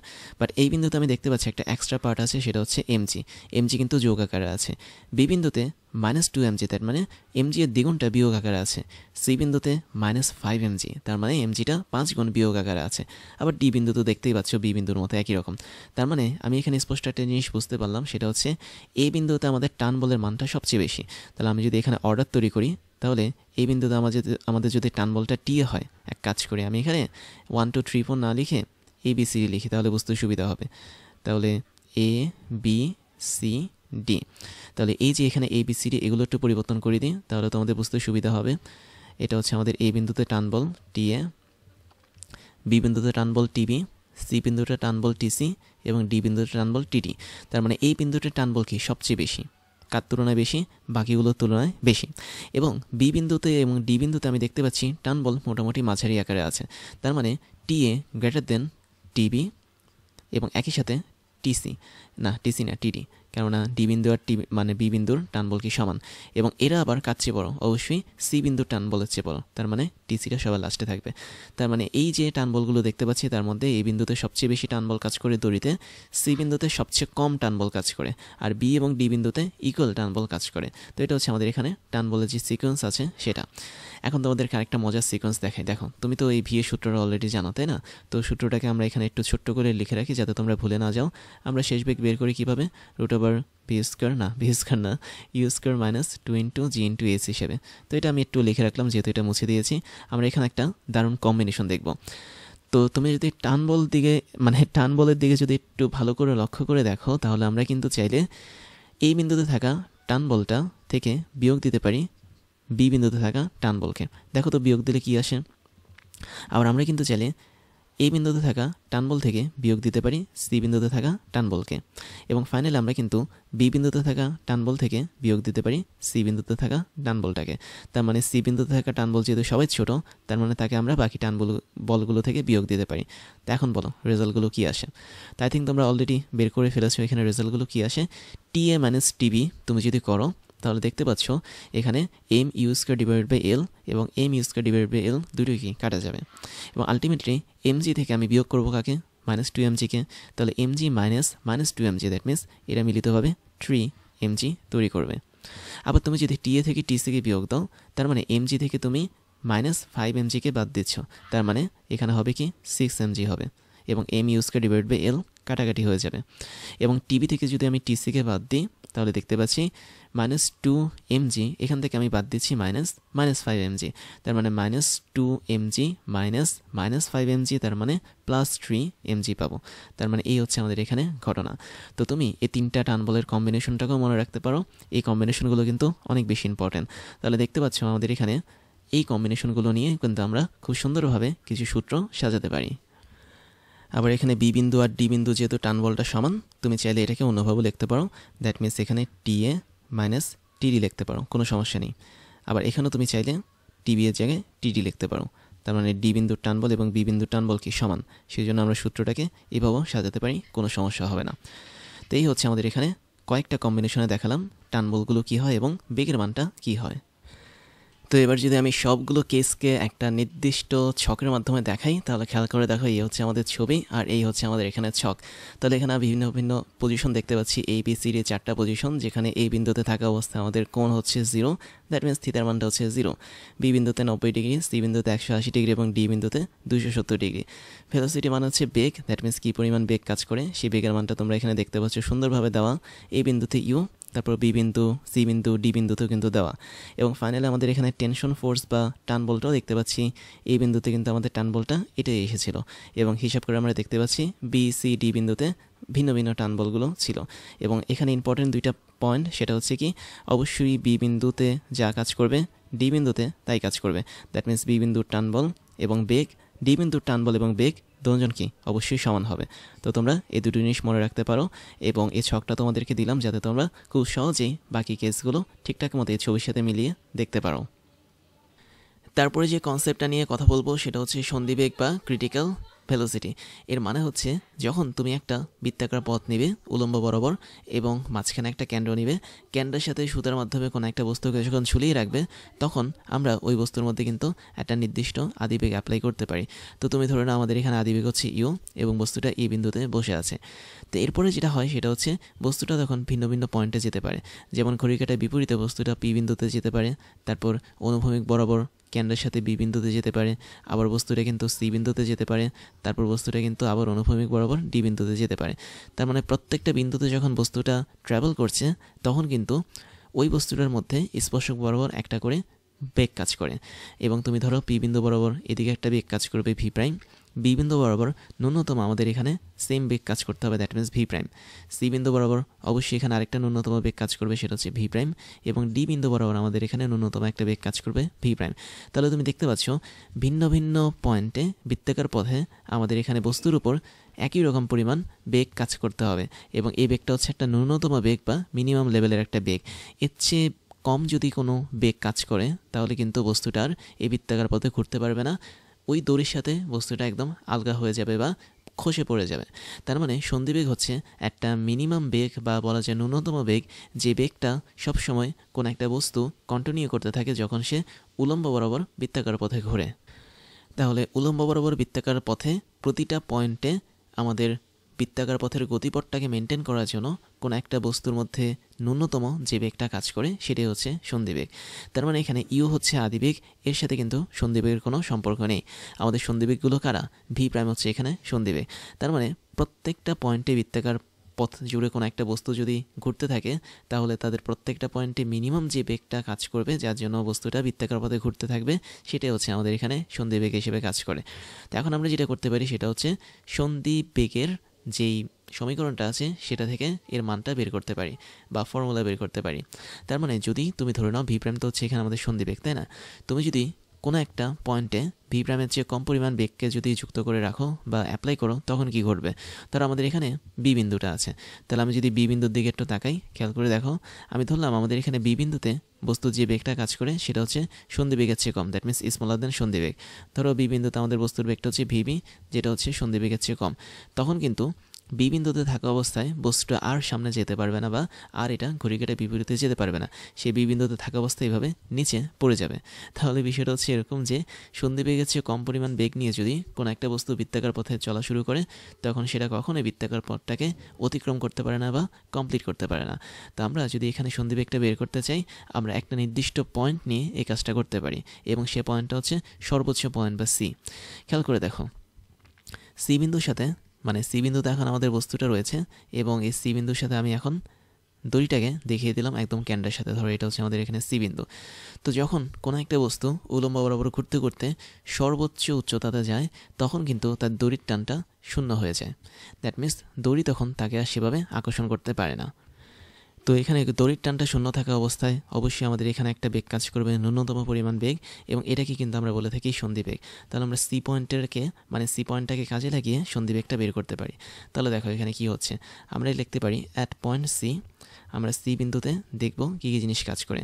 সি বিন্দুতে আমি দেখতে পাচ্ছি পরস্পর বিরোধী দুইটা বল কাজ করে। একটা হচ্ছে বস্তুটা যেহেতু সি বিন্দুতে বসে আছে, তার মানে পৃথিবীর অভিকর্ষ যে বলটা আছে বা ওজন বলটা আছে সেটা সরাসরি নিচে কাজ করবে, এবং সি বিন্দুতে থাকা অবস্থায় আমাদের উপরের দিকে একটা কেন্দ্রবিমুখী বল কাজ করবে, যেটাকে আমরা M B square divide by R এই সূত্র হিসেবে লিখতে পারি। যেখানে ভি হচ্ছে কি আমাদের এমন একটা বেগ যেটা সি বিন্দুতে কাজ করে।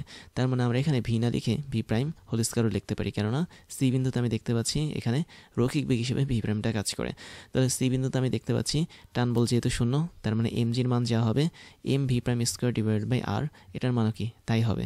আর মানে হচ্ছে এখানে বৃত্তাকার পথের যে ব্যাসার্ধ আছে সেটা, দ্যাট মিনস এখান থেকে শুরু করে একটু পর্যন্ত হচ্ছে আর, অথবা তুমি এটাকে এল বা সুতার দৈর্ঘ্য হিসেবেও লিখতে পারো। তো আমরা এখন দেখতে পাচ্ছি উভয় পক্ষ থেকে আমাদের এখানে এম এম কাটা যায়, এখানেও এম কাটা যায়, এখানেও এম কাটা যায়। তো আমরা যদি ভি প্রাইমটাকে বের করতে চাই, তাহলে V prime square is equal to কী হবে? V prime square is equal to হবে হচ্ছে জি ইন্টু আর, এটা হবে। এবং আলটিমেটলি আমরা এখানে লিখতে পারি V prime is equal to root over G into R. তাহলে দেখতে পাচ্ছ যখন আমাদের এই বস্তুটা সর্বোচ্চ কন্ডিশন বা সর্বোচ্চ অবস্থানে গেছে সি বিন্দুতে, তখন তার দড়ির যে টানটা ছিল সেটা শূন্য, মানে সেটা শূন্য ছিল, এবং দড়ির টান শূন্য থাকা অবস্থায় আমাদের ওই বস্তুর উপর মিনিমাম একটা বেগ কাজ করবে, এবং এই মিনিমাম বা ন্যূনতম বেগটাই হচ্ছে কি তার সন্ধিবেগ, এবং সন্ধিবেগের সমীকরণ হচ্ছে রুট ওভার জি ইন্টু আর।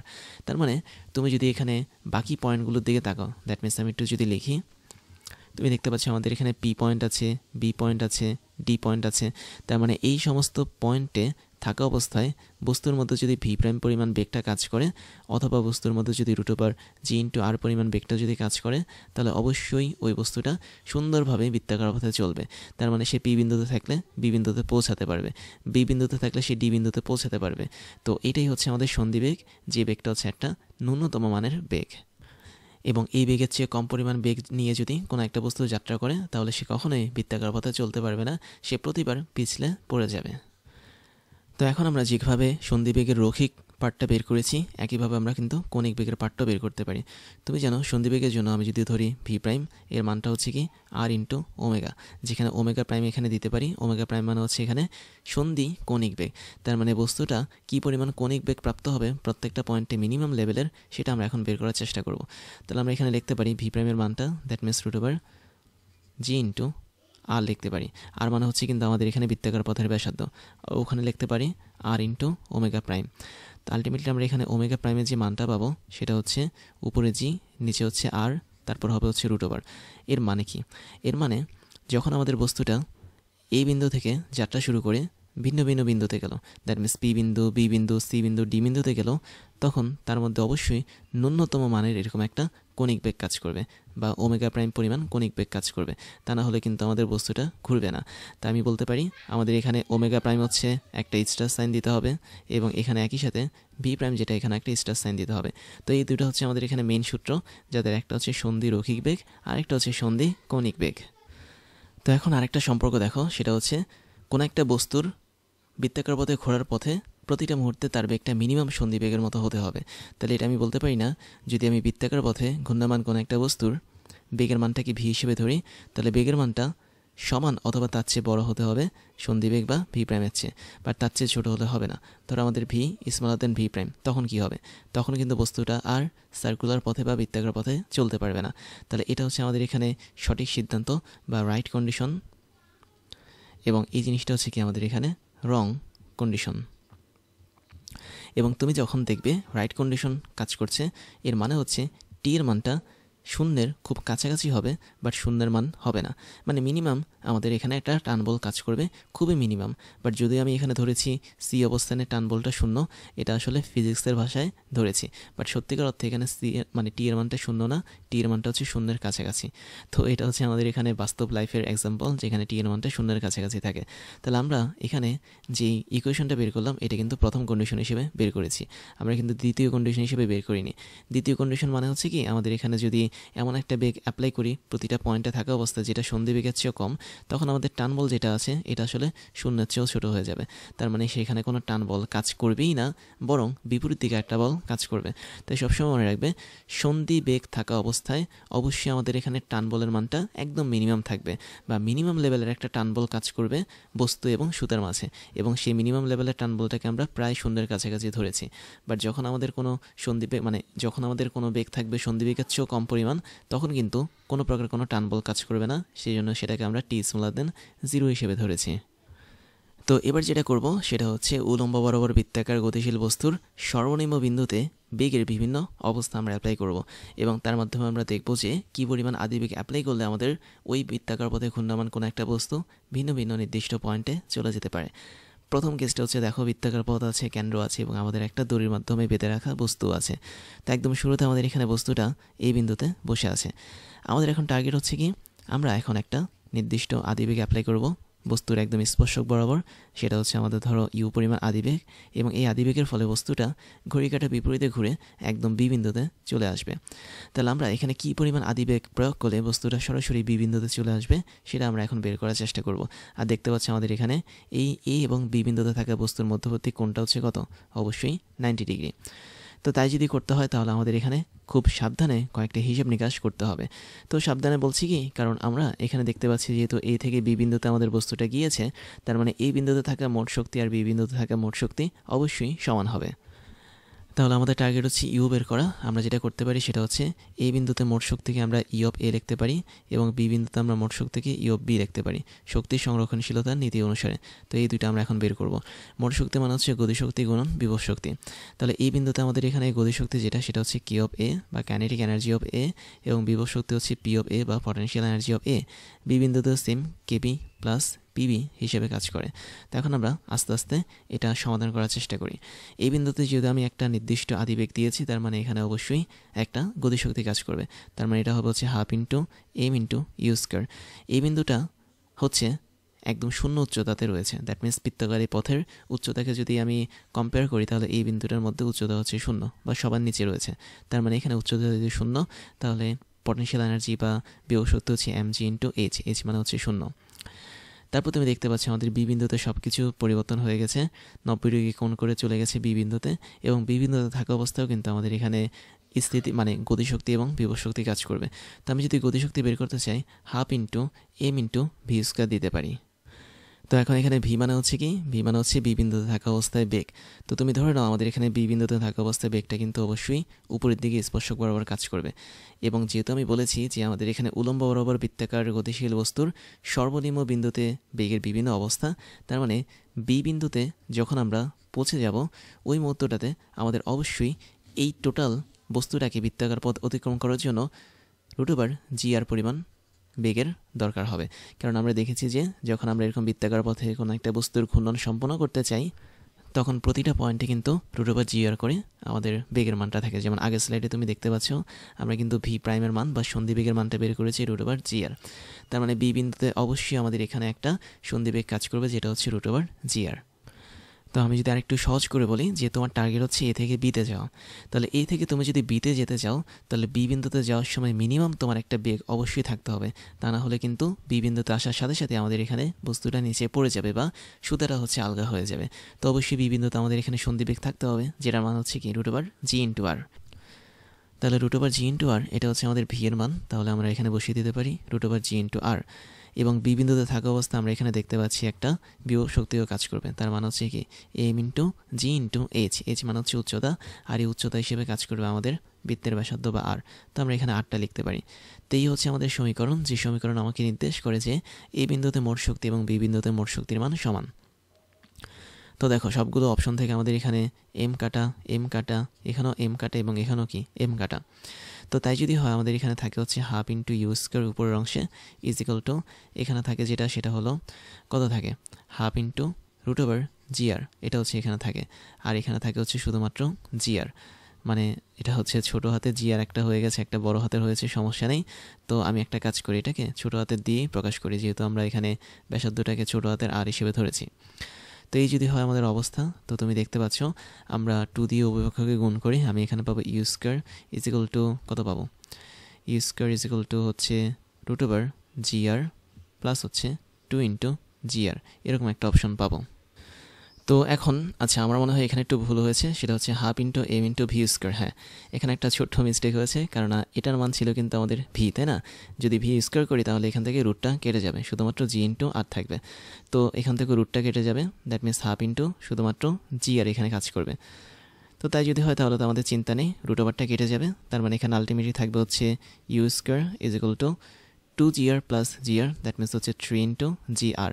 আচ্ছা এখানে বারবার কনফিউশন হচ্ছে, এখানে অবশ্যই আরটা কিন্তু তোমরা ছোট হাতে দিবে, দ্যাট মিনস ব্যাসার্ধটাকে যেহেতু আমরা ছোট হাতে ধরেছি আর, সেজন্য এখানে ছোট হাতের হবে। তাহলে ইউর যে মানটা, দ্যাট মিনস আদিবেগের যে মানটা, সেটা হবে √3 × g/r। এর মানে হচ্ছে কি, যদি আমি এই বিন্দু থেকে বি বিন্দুতে যাত্রা করতে চাই কোনো একটা ঘূর্ণমান বস্তুটাকে নিয়ে, তখন অবশ্যই আমাকে মিনিমাম √3 × g/r এতটুকু বল অ্যাপ্লাই করতে হবে। এবং এই বলটা অ্যাপ্লাই করলে আমরা অবশ্যই বি বিন্দুতে পৌঁছাতে পারবো, এবং বি বিন্দুতে যাওয়ার সময় অবশ্যই আমাদের বেগের মানটা থাকবে কি √g/r। তাহলে খেয়াল করে দেখো আমাদের এখানে যে কোনো বিন্দুতে আমরা পৌঁছাই না কেন বৃত্তাকার পথে, আমাদের এটা এনশিওর করতে হবে যে সেই বিন্দুতে থাকা অবস্থায় আমাদের সন্ধিবেগটা কাজ করবে, যেটাকে আমরা ভি প্রাইম ধরেছিলাম। তার মানে বি বিন্দুতে অবশ্যই সন্ধিবেগটা কাজ করবে, যেটা হচ্ছে √g/r, এবং এই বিন্দুতে কোন বেগটা কাজ করবে সেটা আমরা এখন এখানে বের করলাম। তাহলে আমরা এটাকে একটা এক্সট্রা সাইন দিয়ে রাখতে পারি, এবং এটার মাধ্যমে তোমরা এখানে বুঝতে পারলে যে আমরা এই বিন্দু থেকে বি বিন্দুতে যদি যেতে চাই, বা বলা যায় আমরা এই বৃত্তাকার পথের 4/1 যদি পরিমাণ আমরা যেতে চাই, তাহলে অবশ্যই আমাকে আদিবেগ হিসেবে √3 × g/r এতটুকু বেগ অ্যাপ্লাই করতে হবে। তারপরে ধরো আমরা এখন ভিন্ন আরেকটা কন্ডিশন দেখি। ধরো আগের মতো করি, আমরা এখন কোন অবস্থানে আছি, এ নামক অবস্থানে আছি। আমি চাচ্ছি আমি এখন সরাসরি বিপরীত দিকে সি নামক অবস্থানে চলে যাব। তাহলে আমাকে এ নামক অবস্থান থেকে কি পরিমাণ ন্যূনতম একটা বেগ অ্যাপ্লাই করতে হবে সেটা বের করব। ধরো এখানে ইউ হচ্ছে আমাদের আদিবেগ, এবং এই আদিবেগের জন্য আমরা এখানে বৃত্তাকার পথে ঘড়ির কাঁটার বিপরীতে গিয়ে সি বিন্দুতে অবস্থান করব। এবং তুমি জানো সি বিন্দুতে অবস্থান থাকা অবস্থায় অবশ্যই মিনিমাম একটা বেগ কিন্তু এখানে কাজ করবে, যেটা ছিল আমাদের সন্ধিবেগ। এবং সন্ধিবেগের মান কত ছিল, √g/r ছিল, যেখানে আর হচ্ছে আমাদের এখানে বৃত্তাকার পথের ব্যাসার্ধ বা দড়ির দৈর্ঘ্য। তো তাই যদি করতে হয় আমরা এখানে আবারও শক্তির সংরক্ষণশীলতার নীতি অ্যাপ্লাই করতে পারি। সেটা হচ্ছে এই বিন্দুতে আমাদের এখানে মোট যে শক্তিটা ছিল তার মান যা, সি বিন্দুতে আমাদের যে মোট শক্তি ছিল তার মান কি তা একই জিনিস। তাহলে মোট শক্তি মানে হচ্ছে কি যান্ত্রিক শক্তি, যান্ত্রিক শক্তি মানে তার মধ্যে বিভব শক্তি থাকবে এবং গতিশক্তি থাকবে। তার মানে এই বিন্দুতে বিভব শক্তি প্লাস এই বিন্দুর গতিশক্তি = সি বিন্দুর বিভব শক্তি প্লাস সি বিন্দুর গতিশক্তি। আচ্ছা ওয়েট, আমি এখানে পি অফ সি দিব, দ্যাট মিনস সি বিন্দুর বিভব শক্তি, আর এখানে হচ্ছে এটা গতিশক্তি। তো এটা আমাদের এখানে আগের মতো করে কাজ করবে। তো এখন দেখো তো কী হয়, এই বিন্দুতে আমি দেখতে পাচ্ছি আমাদের এখানে গতিশক্তি যেটা, সেটার মান হচ্ছে কি হাফ ইন্টু এম ইন্টু বেগের বর্গ। বেগ মানে হচ্ছে ইউ স্কোয়ার। আমাদের টার্গেট হচ্ছে এখানে ন্যূনতম বেগ ইউটাকে আমরা বের করব। তো এখানে পি এ মানে হচ্ছে এই বিন্দুর বিভব শক্তি, যেটা অবশ্যই শূন্য, কেননা এই বিন্দুটার মধ্যে কোনো উচ্চতা কাজ করে না। এখন আমরা সি বিন্দুর গতিশক্তিটা দেখি, সেটা হচ্ছে half into M into V square. তুমি জানো এখানে ভি মানে কি, ভি মানে হচ্ছে সন্ধিবেগ, যে বেগটা অবশ্যই কাজ করবে, তা না হলে কিন্তু আমাদের এই বৃত্তাকার পথে বস্তুটার সাথে সুতার একটা সম্পর্ক আলগা হয়ে যাবে। তো আমরা এখানে যেটা করব সেটা হচ্ছে ভি এর মান হিসেবে রুট ওভার জি ইন্টু আর বসাবো, এবং এটাকে আমরা বর্গ করে দেব। প্লাস হচ্ছে এখন সি বিন্দুতে বিভব শক্তি, বিভব শক্তি মানে হচ্ছে কি এম ইন্টু জি ইন্টু এইচ। এইচ মানে কি টোটাল উচ্চতা, দ্যাট মিনস এ থেকে শুরু করে সি এর যে উচ্চতা আছে সেটা হচ্ছে এইচ, এবং এইচ বলতে আমরা এখানে আসলে 2r-কে বুঝবো, কেননা আমরা এখানে বৃত্তের ব্যাস হিসেবে এটাকে কাউন্ট করছি। তাহলে এখানে হবে কি 2r। তো এমজিএস আমাদের কাজ শেষ। আমরা এখন দেখব হিসাব করে যে ইউ এর মানটা কত আসে। তো আমি দেখতে পাচ্ছি আমাদের এখানে থাকবে হচ্ছে half into M into you square. আচ্ছা, আমরা একটা কাজ করি, দেখো সবগুলো পক্ষ থেকে কিন্তু এম এর মানটা কাটা যায়, আমরা এমটাকে কাটা দিয়ে ফেলি। তাহলে এখানে থাকবে হাফ ইন্টু ইউ স্কোয়ার, ওই পাশে থাকবে হচ্ছে কত হাফ ইন্টু এম, তো কাটা চলে গেছে, শুধুমাত্র জি ইন্টু আর থাকবে, প্লাস এখানে কাজ করবে হচ্ছে 2 ইন্টু জি ইন্টু আর, এতটুকু অংশ কাজ করবে।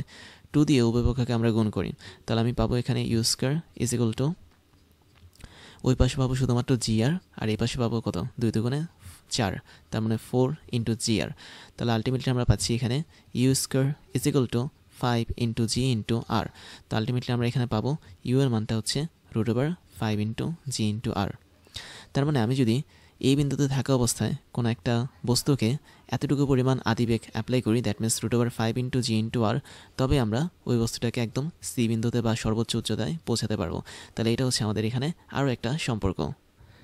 তো তারপর আমরা আরেকটা কন্ডিশন দেখব, সেটা হচ্ছে আমাদের বস্তুটা আগে এ বিন্দুতে ছিল, এখন সে পি বিন্দুতে চলে আসলো। তাহলে এ থেকে পি বিন্দুতে আমি একটু দেখাচ্ছি, এটা হচ্ছে আমাদের এ বিন্দু আর এটা হচ্ছে আমাদের এখানে পি বিন্দু। তাহলে এ থেকে পি বিন্দুতে যে আসলো, তার জন্য আমাদের মিনিমাম কী পরিমাণ বেগের দরকার হবে সেটা আমরা এখন বের করব। তাহলে এই বিন্দু বরাবর অবশ্যই আমাদের এখানে একটা আদিবেগ কাজ করবে, এবং এই আদিবেগটা হচ্ছে ইউ পরিমাণ আদিবেগ, আমরা এটাকে বের করার চেষ্টা করব।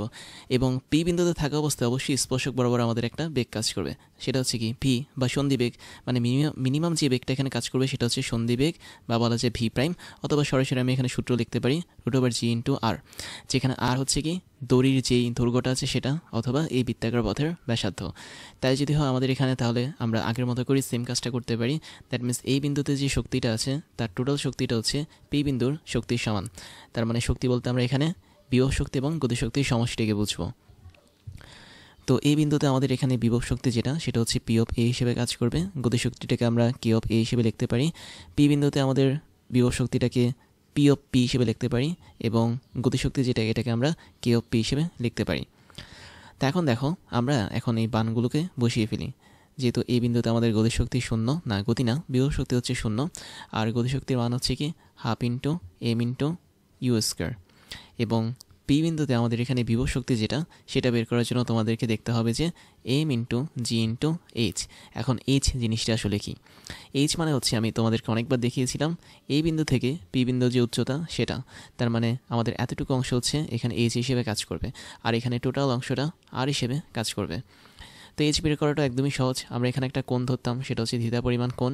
তো তুমি যদি এখানে থিটা পরিমাণ কোণ ধরো, তাহলে আমাদের এইচের যে মানটা আসে সেটা কিন্তু আমি অনেকবার তোমাকে স্লাইডে দেখিয়েছিলাম।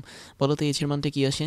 এইচের মান আসে, তুমি যদি এখানে দেখো, আর হচ্ছে আমাদের এখানে দৈর্ঘ্য, মানে সুতার দৈর্ঘ্য, আর মাইনাস আর কস থিটা, এটা কিন্তু আসে।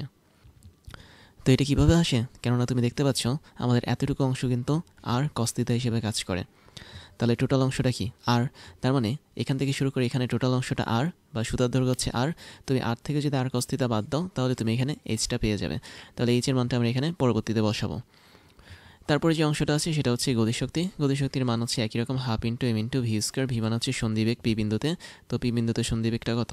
রুট ওভার জি ইন্টু আর, এবং এই টোটালটাকে আমরা স্কোয়ার করে দেব।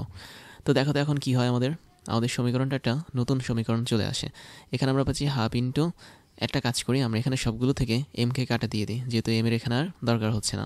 তাহলে এখানে থাকছে half into M into you square, ওই পাশে আমাদের থাকছে হচ্ছে জি ইন্টু এইচ। এইচ মানে হচ্ছে কত? এইচ মানে হচ্ছে এখানে আর মাইনাস আর কস থিটা, এবং এটাকে তোমরা ইচ্ছে করলে এল মাইনাস এল কস থিটাও লিখতে পারো, কেননা এল মানে হচ্ছে সুতার দৈর্ঘ্য, আর এখানে বৃত্তাকার পথের ব্যাসার্ধ আর সুতার দৈর্ঘ্য কি সেম জিনিস। প্লাস হচ্ছে হাফ ইন্টু এম তো কাটা গিয়েছে, থাকবে হচ্ছে জি ইন্টু আর। আচ্ছা, আমি এখানে আবারও একটু মিস্টেক করছি, আরটা কিন্তু আমাদের এখানে ছোটো হাতের হবে, যেহেতু আমরা ব্যাসার্ধকে ছোটো হাতের আর হিসেবে ধরেছি। তো এখন আমি যদি সরাসরি ইউ এর মানটা বের করতে চাই, তো দেখো তো ইউর মানটা কত আসে আমাদের এখানে। হ্যাঁ, আমরা যেহেতু এমটা কেটে দিয়েছি, তার মানে এখানে half into M into you square হবে না, শুধুমাত্র হাফ ইন্টু ইউ স্কোয়ার হবে। তো ইউ স্কোয়ার যেটা, সেটার মান হবে কত? সেটার মান হবে হচ্ছে 2 ইন্টু জি ইন্টু আর কমন যায়, তাহলে 1 মাইনাস কস থিটা থাকবে এখানে। আর এখান থেকে হচ্ছে আমাদের যেহেতু 2 দিয়ে উভয় পক্ষকে গুণ করেছি, তার মানে শুধুমাত্র জি আর থাকবে এখানে।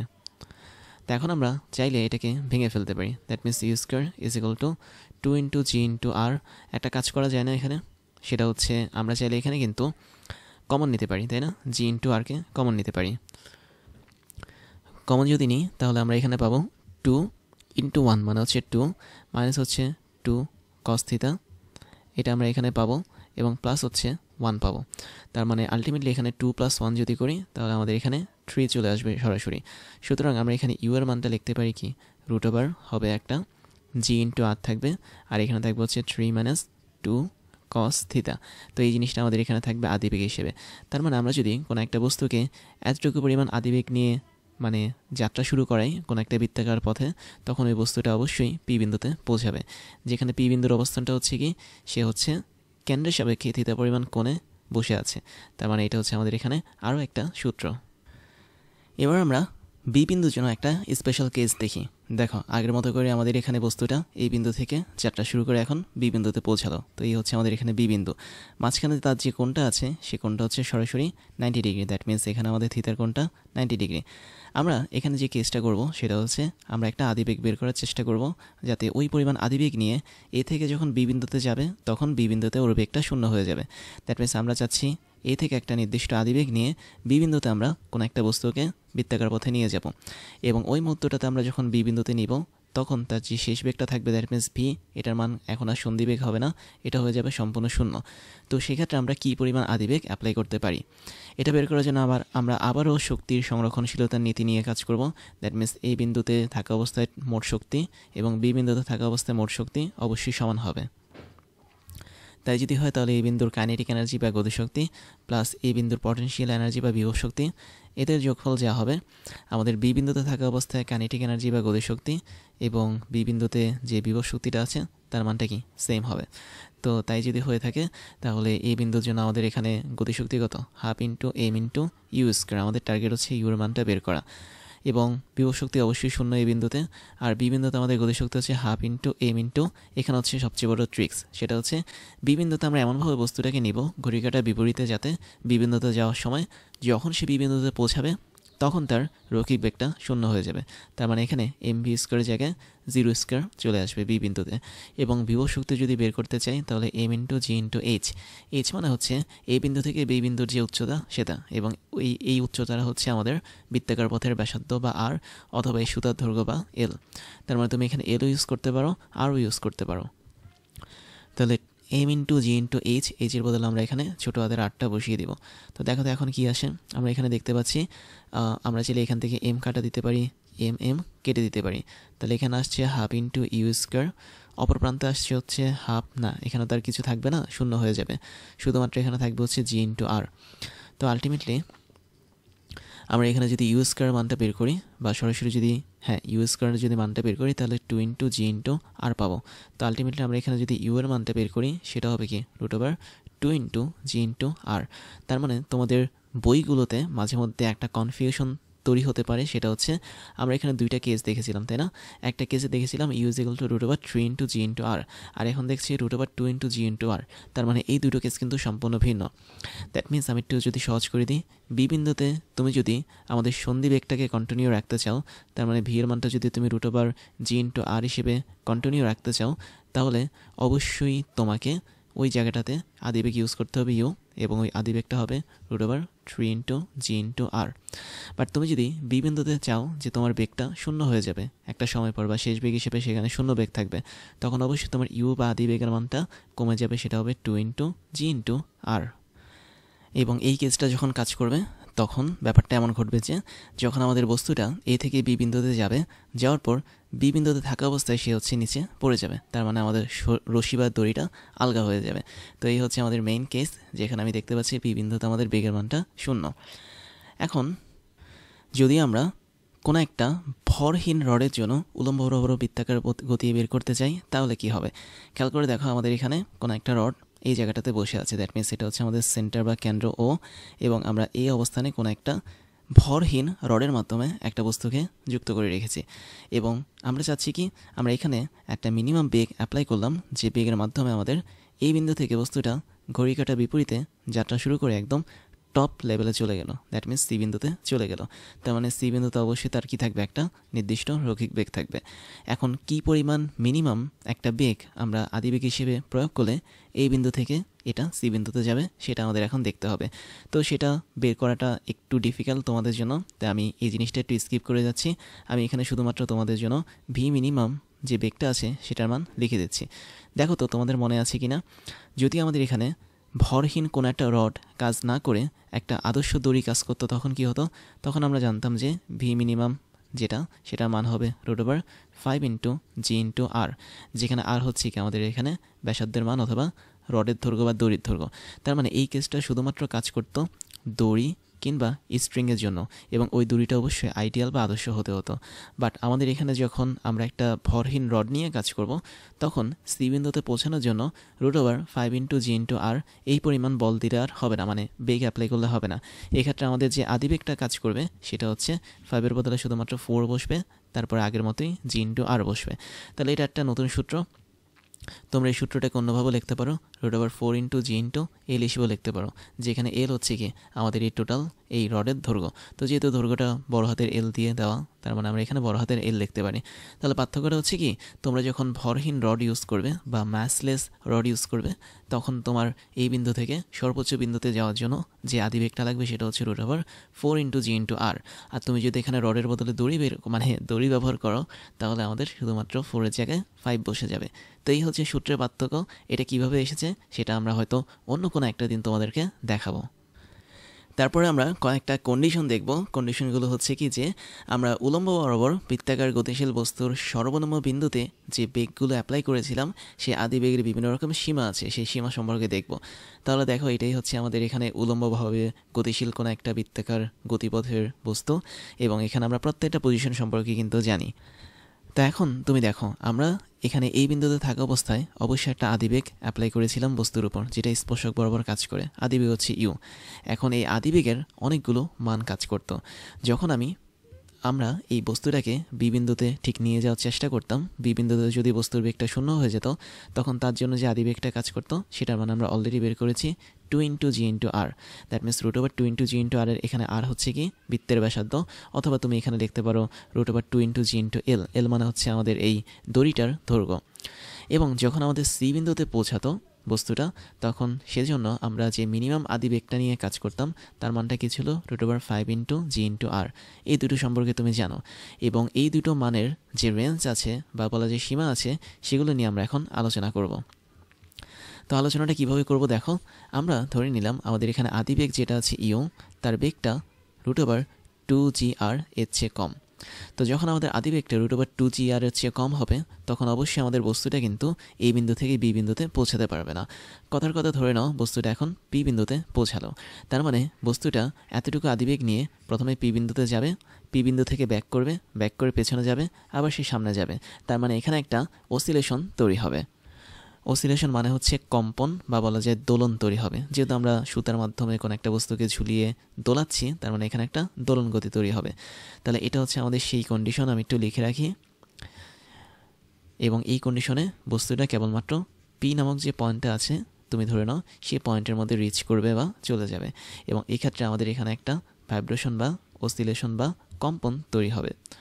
তার মানে বি বিন্দুকে কখনো সে টাচ করতে পারবে না যদি আমরা আদিবেগ হিসেবে এতটুকু পরিমাণ কম বেগ অ্যাপ্লাই করি। এখন ধরো আমাদের এখানে আদিবেগটা এই জিনিসটা সমান হয়ে গেল, দ্যাট মিনস ইউ এর মানটা হচ্ছে √2 ইন্টু জি ইন্টু আর। তখন কী ঘটবে এটা আমরা অলরেডি দেখেছি। তুমি যদি আদিবেগটা এটা সমান করো তার মানে আমাদের এই বস্তুটা তখন পি পয়েন্টে অবশ্যই পৌঁছাবে, এবং পি পয়েন্টে যখন সে পৌঁছাবে তখনই তার যে বেগটা আছে সেটা শূন্য হয়ে যাবে, যেটা আমরা অলরেডি দেখেছি। তার মানে পি পয়েন্ট মানে বি পয়েন্টে সে অবশ্যই পৌঁছাবে, পৌঁছানোর পর তার যে বেগটা ছিল দ্যাট মিনস ভেলোসিটি, সেটার মানটা তখন শূন্য হয়ে যাবে, দ্যাট মিনস শেষ বেগটা শূন্য হয়ে যাবে। আর শেষ বেগ যদি তখন শূন্য হয়ে যায় তখন বস্তুটা সরাসরি নিচে পড়া শুরু করবে, তার মানে তার দড়িটা এখন হালকা হয়ে যাবে বা ছেড়ে দিবে এবং বস্তুটা আর উপরে উঠতে পারবে না। তো আমরা বলতে পারি যদি আদিবেগের মান ন্যূনতমভাবে √2gr করা হয় তাহলে আমাদের এই বস্তুটা এ বিন্দু থেকে কেবলমাত্র বি বিন্দুতে পৌঁছাবে, আর উপরে যেতে পারবে না। তারপর তার বেগটা হচ্ছে শূন্য হয়ে যাবে। আমি এখানে দেন লিখি, তারপর আমরা ভি এর মানটা বা শেষ বেগটা শূন্য বসিয়ে দিতে পারি। এবার একটা স্পেশাল কেস আছে, কেসটা হচ্ছে আমি একটু ভিন্ন কালারে লিখি। দেখো, আমরা ধরে নিলাম ইউ এর মানটা দুইটা জিনিসের মাঝামাঝি, একটা হচ্ছে √2 ইন্টু জি ইন্টু আর, আরেকটা হচ্ছে √5 ইন্টু জি ইন্টু আর। তখন কী হবে, তার মানে √2gr যেটা এটা ইউ এর চেয়ে ছোটো, ইউ এর মানটা আবার √5gr এর চেয়ে ছোটো। তখন যেটা হবে সেটা আমি তোমাদেরকে দেখাচ্ছি। সেটা হলো তুমি যখন কোনো একটা বস্তুকে এতটুকু রেঞ্জের মধ্যে বা সীমার মধ্যে আদিবেগে অ্যাপ্লাই করবে, ওই বস্তুটা এ বিন্দু থেকে বি বিন্দু পর্যন্ত অবশ্যই পৌঁছাবে, বি বিন্দুর পর আরেকটু উপরে এসে পৌঁছাবে বৃত্তাকার পথ জুড়ে। তার মানে যেহেতু আমাদের এখানে ইউ এর মানটা √2gr এর চেয়ে বেশি, তার মানে বি বিন্দু থেকে তুমি ধরে নাও এরকম একটা বিন্দুতে সে অবশ্যই পৌঁছাবে। ধরো এটা হচ্ছে কিউ বিন্দু, তার মানে এ থেকে শুরু করে কিউ বিন্দু পর্যন্ত সে হচ্ছে একটা বৃত্তাকার পথ জুড়ে ঘুরতে থাকবে। কিন্তু তার বেগটা যেহেতু √5gr এর চেয়ে ছোটো, তার মানে এই বস্তুটা কখনোই সি বিন্দুতে পৌঁছাতে পারবে না। সি বিন্দুতে পৌঁছানোর আগেই কিউ বিন্দুতে থাকা অবস্থায় সে হচ্ছে ব্যাক করবে, এবং সে যেখানে ব্যাক করবে তার ব্যাক করাটা হবে একটা প্যারাবোলার মতো বা পরাবৃত্তের মতো। কেননা তুমি জানো প্রক্ষেপক বা ফ্রাস বা নিক্ষিপ্ত বস্তুর গতিপথ কি পরাবৃত্তের মতো। তার মানে এখানে বস্তুটা এ থেকে শুরু করে কিউ পর্যন্ত আসবে, আসার পর সে নিজের শরীরটা ছেড়ে দিবে এবং তার যেই গতিপথটা সেটা তখন হয়ে যাবে পরাবৃত্তের মতো। তাহলে আমি বলতে পারি এতটুকু রেঞ্জের মধ্যে আমার বি বিন্দুটাকে সে পাস করবে এবং তারপরে কোনো একটা পয়েন্টে সে আর বৃত্তাকার পথ অতিক্রম করবে না, সে তখন প্যারাবোলিক পাথ বা বলা যায় পরাবৃত্তের মতো একটা পাথ বা পথ অতিক্রম করবে। তাহলে এটা হচ্ছে আমাদের স্পেশাল কেস, যেখানে আমাদের আদিবেগের মানটা একটা নির্দিষ্ট রেঞ্জের মধ্যে কাজ করে। তারপরে আমি এখানে আরেকটা কনসেপ্ট দেখাই, সেটা হচ্ছে তুমি ধরে নাও ইউ এর মানটা সরাসরি এখন √5rg এর সমান। দ্যাট মিনস আমি একটু লিখি এখানে, ইউ এর মানটা এখন সরাসরি হচ্ছে √5 ইন্টু জি ইন্টু আর এর সমান। তখন কি হবে, তখন হচ্ছে বস্তুটা অবশ্যই একটা নির্দিষ্ট আদিবেগ পেল √5gr এর সমান, এবং ওই বেগ নিয়ে বস্তুটা সরাসরি সি বিন্দুতে এখন পৌঁছে যাবে। যেমন আমি যদি তোমাদেরকে একটু দেখাই, এই সি বিন্দুতে তখন সেটা পৌঁছে যাবে। তার মানে এখন আমাদের বস্তুটা পৌঁছে যাচ্ছে সরাসরি সি বিন্দুতে। কিন্তু আমাদের এখানে বেগের মান যেটা এটা কিন্তু ফিক্সড করা, দ্যাট মিনস √5gr। তো সি বিন্দুতে পৌঁছানোর পর তার যে বেগটা ছিল শেষ বেগ সেটা সম্পূর্ণভাবে শূন্য হয়ে যাবে। কিন্তু শেষ বেগ শূন্য হলেও আমাদের এই বস্তুটা এখন টোটাল সার্কুলার পাথ বা পথটা অতিক্রম করে এই বিন্দুর কাছে চলে আসবে। তার মানে তুমি যদি কোনোভাবে সি বিন্দুর কাছে বা সর্বোচ্চ উচ্চতার কাছে এই বস্তুটাকে একটা নির্দিষ্ট আদিবেগ নিয়ে পৌঁছাতে পারো, যার মান হচ্ছে √5 ইন্টু জি ইন্টু আর, তবে সি বিন্দুতে আসার সময় তার শেষ বেগটা শূন্য হয়ে যাবে এবং সি বিন্দুতে আসা মাত্রই সে সুন্দরভাবে নিচে নেমে যাবে। দ্যাট মিনস বৃত্তাকার পথ সে অতিক্রম করবে। তার মানে এখানে আমি বলতে পারি ক্যান কমপ্লিট দ্য সাইকেল।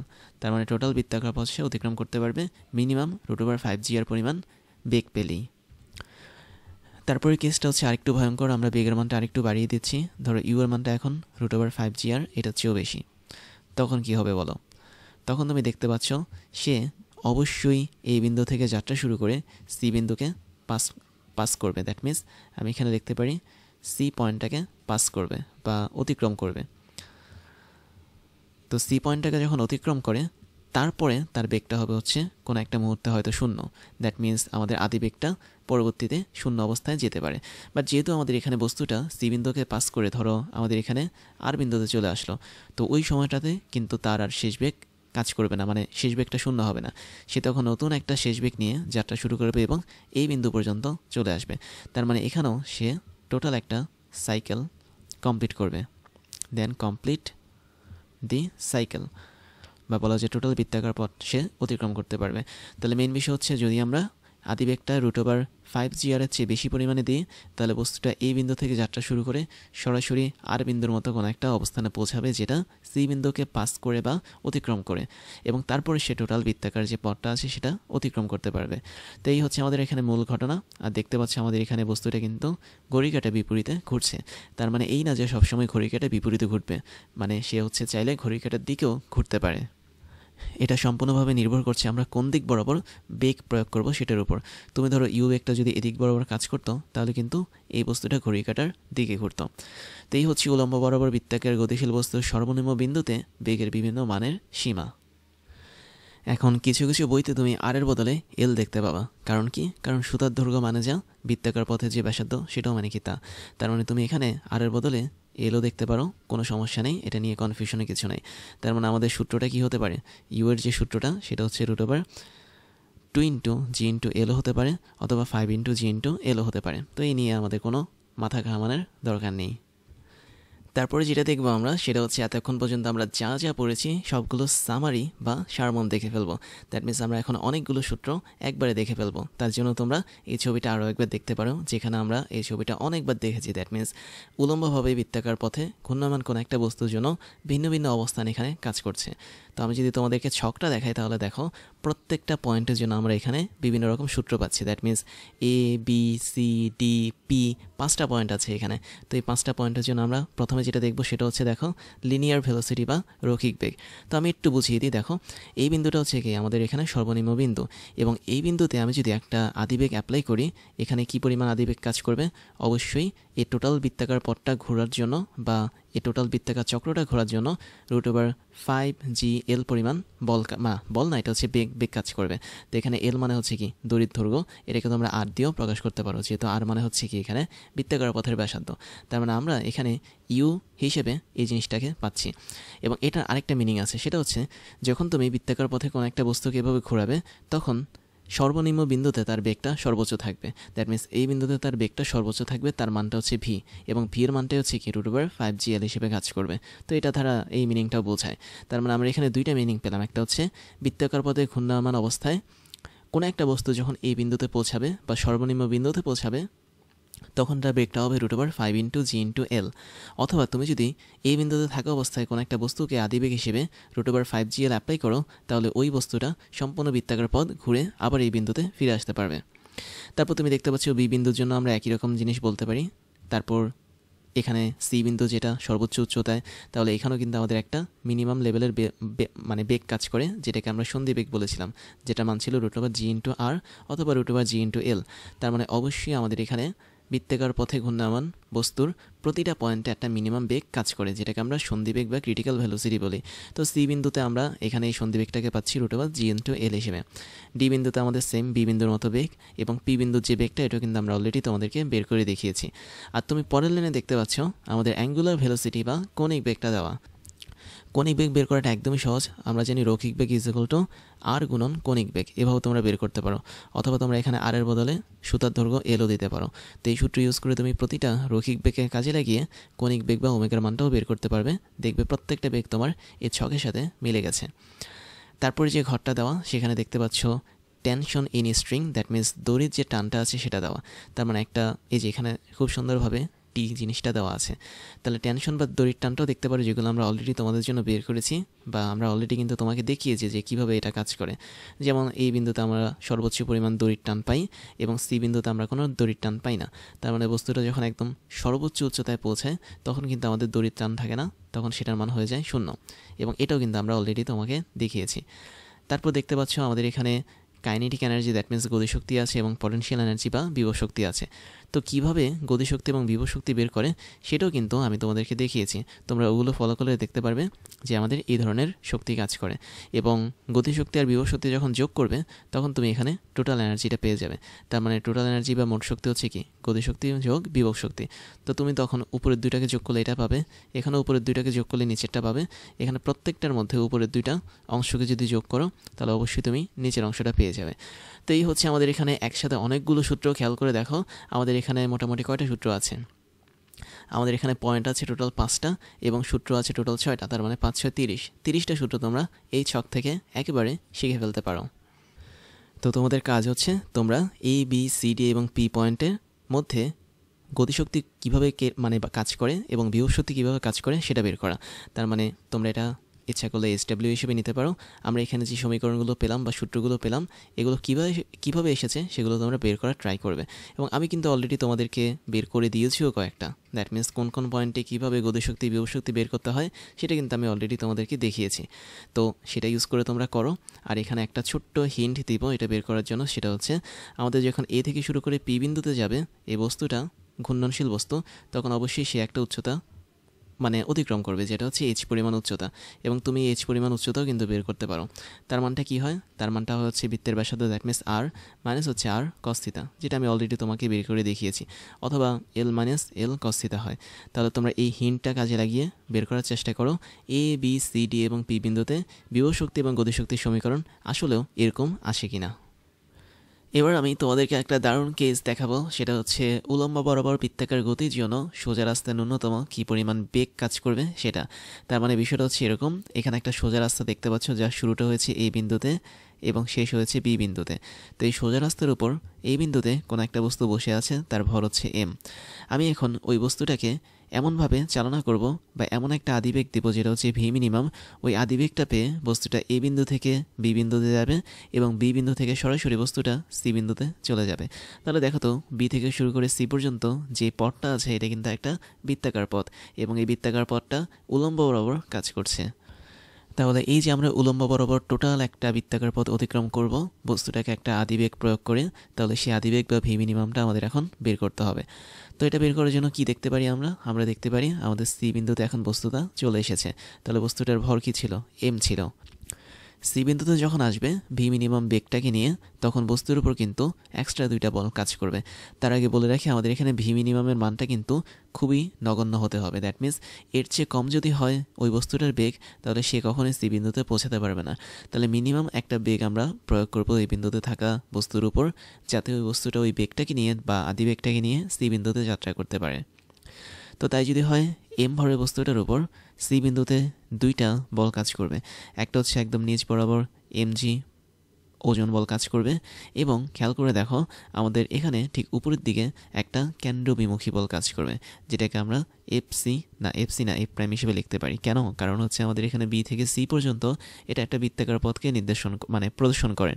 তো এই বৃত্তাকার পথের অবশ্যই একটা কেন্দ্র থাকবে। তুমি ধরো নাও ও হচ্ছে আমাদের এখানে কেন্দ্র, তার মানে এই বৃত্তাকার পথের যেহেতু কেন্দ্র আছে, তার মানে কেন্দ্রবিমুখী বলও কাজ করবে ঠিক উপরের দিকে। এবং তুমি ও বিন্দু থেকে যে কোনো একটা দূরত্ব যদি নিয়ে নাও, তাহলে এটা আসলে আমাদের বৃত্তাকার পথে যে ব্যাসার্ধটা আছে সেটাকে নির্দেশ করবে। তারপর আরেকটা বিষয় দেখো, আমাদের এখানে কিন্তু বস্তুটা সর্বোচ্চ সি বিন্দু পর্যন্ত পৌঁছেছে, আর কিন্তু সে যেতে পারবে না, কেননা আমরা এখানে একটা মিনিমাম বেগ প্রয়োগ করেছি এই বিন্দুতে বস্তুর উপর। তো তার মানে আমরা এখানে বলতে পারি যে যেহেতু সি বিন্দুতে থাকা অবস্থায় বস্তুটার সাথে স্পর্শভাবে রয়েছে এই পথটা, তার মানে এই পথ বরাবর অবশ্যই একটা প্রতিক্রিয়া বল এন কাজ করবে। তার মানে বস্তুটা পথের উপর একটা প্রতিক্রিয়া বল দেবে এন, এবং এই পথও কিন্তু এই বস্তুটার উপর বিপরীত দিকে একটা প্রতিক্রিয়া বল দেবে এন। বাট মজার বিষয় হচ্ছে এই সি বিন্দুতে আসার সময় বস্তুটা একদম সর্বশেষ সীমায় পৌঁছে যায়। দ্যাট মিনস এটা কিন্তু নিচে পড়ে যাওয়া শুরু করে বা অভিকর্ষজ বলের প্রভাবে নিচে পড়ে যেতে চায়। সেজন্য হয় কি আমাদের এখানে এন পরিমাণ বলটা আসলে কাজ করে না। তো এখানে আমরা বলতে পারি এন পরিমাণ বলটা সম্পূর্ণ শূন্য হয়ে যায় বা তার মধ্যে কোনো প্রতিক্রিয়া বল কাজ করে না। তো যখন আমাদের প্রতিক্রিয়া বল কাজ করবে না, তখন শুধুমাত্র দুইটা বলেই বিপরীতমুখী কাজ করবে। একটা হচ্ছে এমজি বা বস্তুর ওজন, এবং আরেকটা হচ্ছে আমাদের এখানে কেন্দ্রবিমুখী বল বা এ প্রাইম, এবং এরা দুজন অবশ্যই পরস্পর সমান এবং বিপরীতমুখী হবে। এখন ধরে নাও আমাদের সি বিন্দুতে যাওয়ার সময় বস্তুটার মধ্যে একটা অবশ্যই রৈখিক বেগ কাজ করবে, এবং এই রৈখিক বেগটার দিক হবে এদিক বরাবর, এবং তুমি এই রৈখিক বেগটাকে ভি অফ সি ধরতে পারো। তো আমাদের ভি অফ সিটা হচ্ছে কি রৈখিক বেগ, একই সাথে এটা একটা শেষ বেগ হিসেবে কাজ করবে।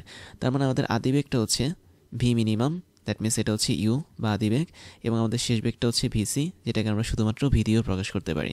তো এখন আমরা এই সমীকরণের মধ্যে মানগুলো বসিয়ে দেখি কি আসে।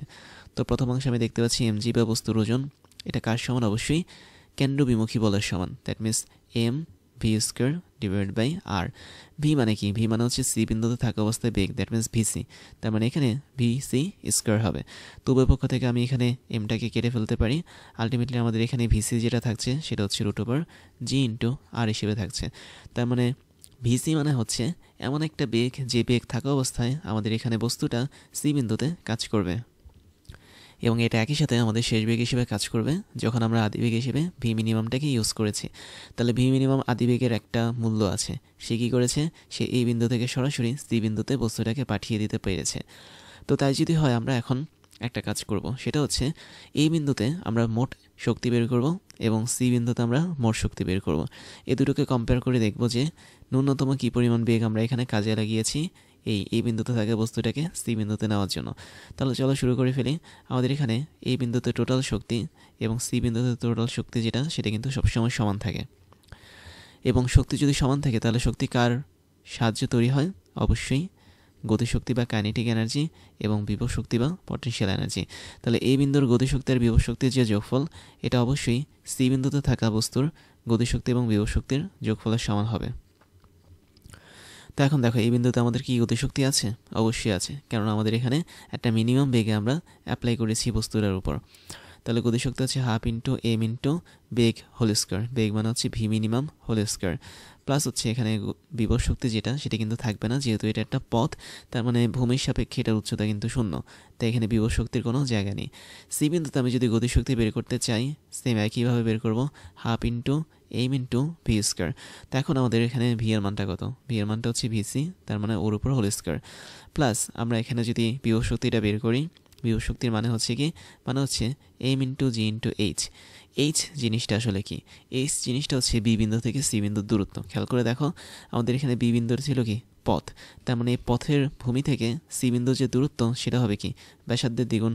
কেননা ও থেকে বি হচ্ছে নিজে একটা ব্যাসার্ধ, আবার সি থেকে ও, এটা হচ্ছে আরেকটা ব্যাসার্ধ সমান দূরত্ব। তার মানে আমি দেখতে পাচ্ছি আমাদের এখানে দুইটা ব্যাসার্ধ সমান দূরত্ব যেটা, সেটাই হচ্ছে উচ্চতা বা এইচ হিসেবে কাজ করে। তাহলে আমরা এখানে এম জি ইন্টু এইচের বদলে দুইটা আরকে বসাতে পারি। এখন তুমি একটু মডিফাই করো, হিসাব নিকাশ করো, দেখো কি আসে। তো আমি দেখতে পাচ্ছি আমাদের এখান থেকে উভয় পক্ষ থেকে এম কাটা, এবং এখানেও কিন্তু আমাদের এমটা কেটে যাবে। এবং যেটা বের করবো সেটা হচ্ছে আমরা এখানে আসলে ভি মিনিমামটাকে বের করার চেষ্টা করব। তো ভি মিনিমাম স্কোয়ার যেটা হয় সেটা হচ্ছে ওই পাশে থাকে হচ্ছে ভিসি স্কোয়ার, প্লাস এই পাশে থাকে হচ্ছে 2 দুগুণে 4, তার মানে 4 ইন্টু এম ইন্টু না 4 ইন্টু জি ইন্টু আর থাকে। আবার খেয়াল করে দেখো, সি বিন্দুতে আমরা বস্তুটার বেগ পেয়েছি, সেটা হচ্ছে √জি ইন্টু আর। তার মানে আমরা এখানে দেখতে পারি ভিসি স্কোয়ার মানে হচ্ছে কি? শুধুমাত্র জি আর, এবং ওর সাথে যোগ হবে 4 into G into r. That means এটার মান থাকবে কত? 5 ইন্টু জি ইন্টু আর। তাহলে আলটিমেটলি আমরা এখানে 5 ইন্টু জি ইন্টু আর পেয়েছি ভি মিনিমাম হোল স্কোয়ারের। এখন আমি যদি শুধুমাত্র ভি মিনিমামটা বের করতে চাই, তাহলে সেটা হবে কি? অবশ্যই √5 ইন্টু জি ইন্টু আর। তার মানে তুমি যদি এরকম একটা সরল পথে থাকো এবং সেই সরল পথে শেষ অংশটা যদি একটা বৃত্তাকার পথ তৈরি করে, তাহলে ওই বৃত্তাকার পথের যে ফাইনাল পয়েন্টটা আছে সেখানে পৌঁছাতে হলে অবশ্যই তোমাকে একটা নির্দিষ্ট বেগ প্রাপ্ত হতে হবে, এবং যে বেগের মানটা হচ্ছে √5 ইন্টু জি ইন্টু আর। এখন দেখো তো, আমরা কিন্তু সেম মানটা আরেকটা জায়গায় দেখেছি, তাই না? যখন আমরা বস্তুটাকে বি বিন্দু থেকে যাত্রা শুরু করাতাম, বি বিন্দু বরাবর যখন আমরা একটা নির্দিষ্ট আদিবেগ অ্যাপ্লাই করতাম, সেটার মানও যখন √5 হতো, তখনও কিন্তু বস্তুটা সি বিন্দুতে পৌঁছাতো, তাই না? বাট ওই কেসটা ছিল শুধুমাত্র বৃত্তাকার গতির জন্য, দ্যাট মিনস বস্তুটা শুধুমাত্র বৃত্তাকার পথেই কাজ করবে। বাট এখানে তুমি যেটা দেখতে পাচ্ছ, সেখানে সেটা হচ্ছে বস্তুটা কিন্তু বৃত্তাকার পথে এখন আর কাজ করছে না, সে একটা সরল পথ বরাবর কাজ করছে। দ্যাট মিনস সে প্রথমে একটা সরল পথে ছিল, তারপর সে একটা নির্দিষ্ট আদিবেগ প্রাপ্ত হয়েছে যেটার মান হচ্ছে √5 আর। তারপরে সে টোটাল একটা বৃত্তাকার পথ অতিক্রম করে সি বিন্দুতে পৌঁছেছে। তাহলে আমাদের হিসাব নিকাশ কিন্তু একই রকম ছিল, বাট এখানে কনসেপ্ট একটু ডিফারেন্ট। আমরা এর আগে যেটা করেছি সেটা শুধুমাত্র বৃত্তাকার পথের জন্য ছিল, আর এখানে যেটা করেছি সেটা হচ্ছে বৃত্তাকার পথ এবং সরল পথ দুইটার কম্বিনেশন। এখন কখনো কখনো আমরা এরকম সরল পথে কোনো একটা বস্তুর উপর এরকম বল প্রয়োগ না করে বা আদিবেগ না দিয়েও কোনো একটা হেলানো তলের মধ্যে বস্তুকে রেখেও সম্পূর্ণভাবে একটা উলম্বভাবে বৃত্তাকার গতিপথ তৈরি করতে পারি। এখন এরকম কোনো একটা সরল পথের মধ্যে বস্তুকে আদিবেগ দিয়ে একটা বৃত্তাকার গতি তৈরি না করেও আমরা কিন্তু হেলানো তলে এই বস্তুটাকে রেখে এরকম উলম্বভাবে বৃত্তাকার গতি তৈরি করতে পারি। যেমন আমি তোমাদেরকে একটা অ্যানিমেশন দেখাই, খেয়াল করো। এই মানুষটা এখানে একটা সুন্দর পথ তৈরি করেছে হেলানো তলের মাধ্যমে, এবং তুমি দেখতে পাচ্ছ ভিন্ন ভিন্ন উচ্চতা থেকে এই মানুষটা আমাদের এই বলটাকে ছেড়ে দিচ্ছে। তো দেখো মানুষটা যখন 2.5 আর পরিমাণ, দেখো 2.7 আর পরিমাণ উচ্চতা থেকে যখন এই বলটাকে ছেড়ে দিল, আর মানে হচ্ছে কি এই রেডিয়াস বা ব্যাসার্ধ বৃত্তাকার পথের, তখন দেখতে পাচ্ছ সম্পূর্ণ এই বৃত্তাকার পথটা অতিক্রম করতে পারছে বলটা। যখন 2.5 আর পর্যন্ত উচ্চতা থেকে ছেড়ে দিল, তখন আমাদের বলটা সম্পূর্ণ পথ অতিক্রম করতে পারছে। এবং এক্ষেত্রে আমি একটা জিনিস বলতে পারি, যখন আমরা জাস্ট 2 আর বা আমাদের ব্যাসার্ধের দ্বিগুণ পরিমাণ উচ্চতা থেকে বস্তুটাকে ছেড়ে দিব, তখন কিন্তু সে আর এই বৃত্তাকার পথটা অতিক্রম করতে পারবে না। তাহলে দেখো আমাদের এখানে এই যে লেভেলটা ছিল, এই লেভেলটা হচ্ছে 2.7 আর, দ্যাট মিনস বৃত্তের ব্যাসার্ধের 2.7 গুণ বেশি। এখানে যে লেভেলটা আছে সেটা হচ্ছে 2.5 আর, দ্যাট মিনস বৃত্তের ব্যাসার্ধের 2.5 গুণ বেশি। আর এখানে যে লেভেলটা ছিল সেটা হচ্ছে 2 আর, তার মানে এই উচ্চতাটা হচ্ছে বৃত্তের ব্যাসার্ধের দ্বিগুণ। তার মানে এই যে ভূমিটা আছে, টেবিলের যে ভূমিটা, এই ভূমি থেকে আমরা এখানে বিভিন্ন রকম উচ্চতা দেখতে পাচ্ছি। তো আমরা যত উচ্চতা থেকে ফালাবো তত বেশি প্রবাবিলিটি থাকবে যে আমাদের বলটা খুব সুন্দরভাবে সম্পূর্ণ বৃত্তাকার সার্কেলটা ফলো করবে বা বলা যায় চলতে পারবে। বাট তুমি যখন এই যে 2 আর পরিমাণ উচ্চতা থেকে ফালাবা, তখন কিন্তু বলটা এই জায়গাটাতে এসে তারপর নিচে চলে আসছে। তাহলে আমরা বুঝতে পারলাম যে আমরা 2 আর পরিমাণ উচ্চতা থেকে বা বলা যায় বৃত্তের যে বৃত্তাকার পথটা আছে তার ব্যাসার্ধের দ্বিগুণ পরিমাণ উচ্চতা থেকে যদি কোনো একটা বলকে পালাই, তাহলে কিন্তু সেটা কখনোই পরিপূর্ণ বৃত্তাকার পথ ফলো করতে পারবে না বা অতিক্রম করতে পারবে না।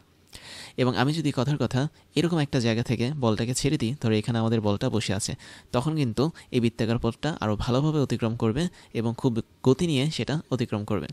তো এই হচ্ছে আমাদের এখানে অ্যানিমেশন। আই থিঙ্ক তোমরা বুঝতে পেরেছ যে হেলানোতল বরাবর আমরা যত বেশি উচ্চতা থেকে কোনো একটা বস্তুকে ছেড়ে দিব, ওই বস্তুটা তত ভালোভাবে আমাদের এই বৃত্তাকার পথটা অতিক্রম করতে পারবে। যেমন সেম জিনিসটা আমি তোমাদেরকে আরেকটি অ্যানিমেশনের মাধ্যমে দেখাচ্ছি, খেয়াল করে দেখো। আমরা একদম উচ্চতা থেকে, দ্যাট মিনস 2 আর চেয়েও বেশি পরিমাণ উচ্চতা বা বৃত্তের যে ব্যাস আছে সেই ব্যাসের চেয়েও বেশি পরিমাণ উচ্চতা থেকে আমরা এখানে একটা বস্তুকে ছেড়ে দিয়েছি। তখন কী করেছে বস্তুটা, এটা সুন্দরভাবে বৃত্তাকার পথটা অতিক্রম করতে পেরেছে। তার মানে মনে রাখবে, তোমরা যখন এরকম 2 আর পরিমাণ উচ্চতা থেকে বা বলা যায় বৃত্তের ব্যাসের সমান বা ব্যাসার্ধের দ্বিগুণ পরিমাণ উচ্চতা থেকে কোনো একটা বস্তুকে ফেলে দিবে, সেটা কখনোই কিন্তু হেলানো তল বরাবর পড়ার পর এই বৃত্তাকার পথটা অতিক্রম করতে পারবে না। বাট তার চেয়ে বেশি উচ্চতা থেকে তুমি যদি বস্তুটাকে ফেলো, যেমন এখানে হচ্ছে 2 আর চেয়েও বেশি পরিমাণ উচ্চতা, তখন একটা ভালো সম্ভাবনা থাকে আমাদের এই বৃত্তাকার পথ সম্পূর্ণভাবে অতিক্রম করার জন্য এই বস্তুটার ক্ষেত্রে। তো এই হচ্ছে আমাদের অ্যানিমেশন, এবং আই থিঙ্ক তোমরা সবাই এই ব্যাপারটা খুব ভালোভাবে বুঝতে পেরেছো। এবার আমি তোমাদেরকে আরও একটা কেস দেখাবো, সেটা হচ্ছে ঘর্ষণহীন অর্ধগোলক তলের উপর বৃত্তাকার গতি। এর মানে হচ্ছে আমরা একটা অর্ধগোলক নিব যার মধ্যে কোনো ঘর্ষণ থাকবে না, এবং ওই অর্ধগোলকের উপর আমি কোনো একটা বস্তুকে রাখবো, এবং বস্তুটাকে যখন রাখবো একটা মুহূর্ত পর কিন্তু বস্তুটা ঠাস করে নিচে পড়ে যাবে। তাহলে কতটুকু উচ্চতা থেকে বস্তুটা পড়ে যাবে সেটা আমরা এখন বের করার চেষ্টা করব। খেয়াল করে দেখো, আমাদের এখানে একটা ঘর্ষণহীন অর্ধগোলক দেখতে পাচ্ছি, এবং এম ভরের কোনো একটা বস্তু প্রথমে এই গোলকের একদম উপরে এই বিন্দুতে বসে আছে। তো যখন আমাদের এম ভরের বস্তুটা বি বিন্দুতে গেল, দ্যাট মিনস এই পয়েন্টটাতে গেল, তখন সে হুট করে নিচে পড়ে গেল। তার মানে এম ভরের বস্তুটা এখন নিচে পড়ে গেছে। তা আমাদের বের করতে হবে ভূমি থেকে বি বিন্দু যে উচ্চতা সেটা কত, দ্যাট মিনস এইচের মান কত, সেটা আমরা এখানে বের করব। তো এটা বের করার জন্য খেয়াল করে দেখো, আমাদের কিন্তু এখানে কোনো ঘর্ষণ বল কাজ করে না। দ্যাট মিনস এই বিন্দু বলি, বি বিন্দু বলি, কোনোটাতেই কোনো ঘর্ষণ বল কাজ করে না। বি বিন্দুতে থাকা অবস্থা আমি দেখে নিলাম যে আমাদের এই বস্তুটার ওজন হচ্ছে এমজি। তার মানে এমজি যদি নিচ বরাবর কাজ করে, অবশ্যই আমাদের এমজি দুইটা উপাংশ থাকবে। একটা উপাংশ কাজ করবে এই বরাবর, আরেকটা উপাংশ কাজ করবে এই বরাবর। তো তুমি জানো, যেহেতু আমি দেখতে পাচ্ছি যে আমাদের এখানে বি বিন্দুটা সরাসরি থিতা পরিমাণ কোণ তৈরি করেছে কেন্দ্রে, দ্যাট মিনস অর্ধগোলক যেটা আছে তার কেন্দ্রে এই বিন্দু সাপেক্ষে থিতা পরিমাণ কোণ তৈরি করেছে। তাহলে আমাদের এখানেও একটা থিতা, আবার এখানে একটা থিতা কোণ তৈরি হবে। তো এই থিতাটাকে আমরা একান্তর কোণ বলতে পারি। তাহলে এমজি এর আরেকটা যে উপাংশ, সেই উপাংশটা এই বরাবর কাজ করবে, দ্যাট মিনস আমি একটু টেনে দিচ্ছি নিচে। তাহলে এই বরাবর যে উপাংশ কাজ করবে সেটা অবশ্যই এমজি কস থিতা। এবং তুমি দেখতে পাচ্ছ আমাদের এখানে কেন্দ্র বরাবর বিপরীত দিকেও কিন্তু একটা বল কাজ করবে বি বিন্দুতে, যেটাকে আমরা কেন্দ্র বিমুখী বল বলি। তাহলে কেন্দ্র বিমুখী বল যেটা, সেটা হচ্ছে এ প্রাইম, এবং এটা বাইরের দিকে কাজ করবে। তো এখানে একটা বিষয় ক্লিয়ার, এম জি কস থিতা এটা যেদিকে কাজ করে আমাদের এফ প্রাইম বা কেন্দ্রবিমুখী বল সেটা তার বিপরীতে কাজ করে। তার মানে এই দুইটা বল কি অবশ্যই সমান। আর যদি সমান হয় আমরা এখান থেকে একটা সমীকরণ বানাতে পারি এম জি কস থিটা, এটা মানে যা। কেন্দ্রবিমুখী বল মানে কি তা, কেন্দ্রবিমুখী বল মানে M V square divide by R, যেখানে আর হচ্ছে আমাদের এই যে অর্ধবৃত্তাকার গোলক আছে সেই গোলকের ব্যাসার্ধ। এবং আমাদের এখানে যে ভিটা ছিল, ভি মানে হচ্ছে বি বিন্দুতে থাকা অবস্থায় আমাদের এই গোলকটার যেই মানে এই বস্তুটা যেই স্পর্শক বরাবর বেগ কাজ করছিল, রৈখিক বেগ, সেটা হচ্ছে ভি। তার মানে ভি এর যে দিকটা সেটা হচ্ছে এই দিক বরাবর হবে। এবং ভি এর ফলে বা এই বেগের ফলে কিন্তু বস্তুটা ঠাস করে আমাদের এখানে নিচে পড়ে গেছে। ধরো নিচে পড়ে গেছে তোমার সি নামক একটা কোন পজিশনে, তাহলে এ পজিশনে প্রথমে বস্তুটা ছিল, তারপরে সে একটু গড়িয়ে পড়ে বিতে গিয়েছে, বিতে যাওয়ার পর সে হুট করে নিচে পড়ে গেছে। তো আমরা এখন ভূমি থেকে বি বিন্দুর উচ্চতাটা বের করব। তো এটা বের করার জন্য আমরা একটা কাজ করতে পারি, সেটা হচ্ছে এই বিন্দু এবং বি বিন্দুর যেই শক্তি আছে তাদেরকে একত্রিত করতে পারি। তুমি দেখতে পাচ্ছ এই বিন্দুতে যে শক্তি কাজ করবে বি বিন্দুতে কিন্তু একই পরিমাণ শক্তি কাজ করবে, কেননা এরকম উলম্বভাবে বৃত্তাকার পথে প্রতিটা পয়েন্টে আমাদের কোনো একটা বস্তুর মোট শক্তির পরিমাণ অপরিবর্তনীয় থাকে। তাহলে এই বিন্দুতে মোট শক্তিটা হচ্ছে কি এই বিন্দুর গতিশক্তি বা কাইনেটিক এনার্জি প্লাস এই বিন্দুর বিভব শক্তি বা পটেনশিয়াল এনার্জি। এবং একই রকমভাবে বি বিন্দুর গতিশক্তি এবং বি বিন্দুর বিভব শক্তিকে যদি আমি যোগ করি তাহলে বি বিন্দুর আমরা মোট শক্তিটা পেয়ে যাব। তো এখন আমরা গতিশক্তিগুলো বের করার চেষ্টা করি।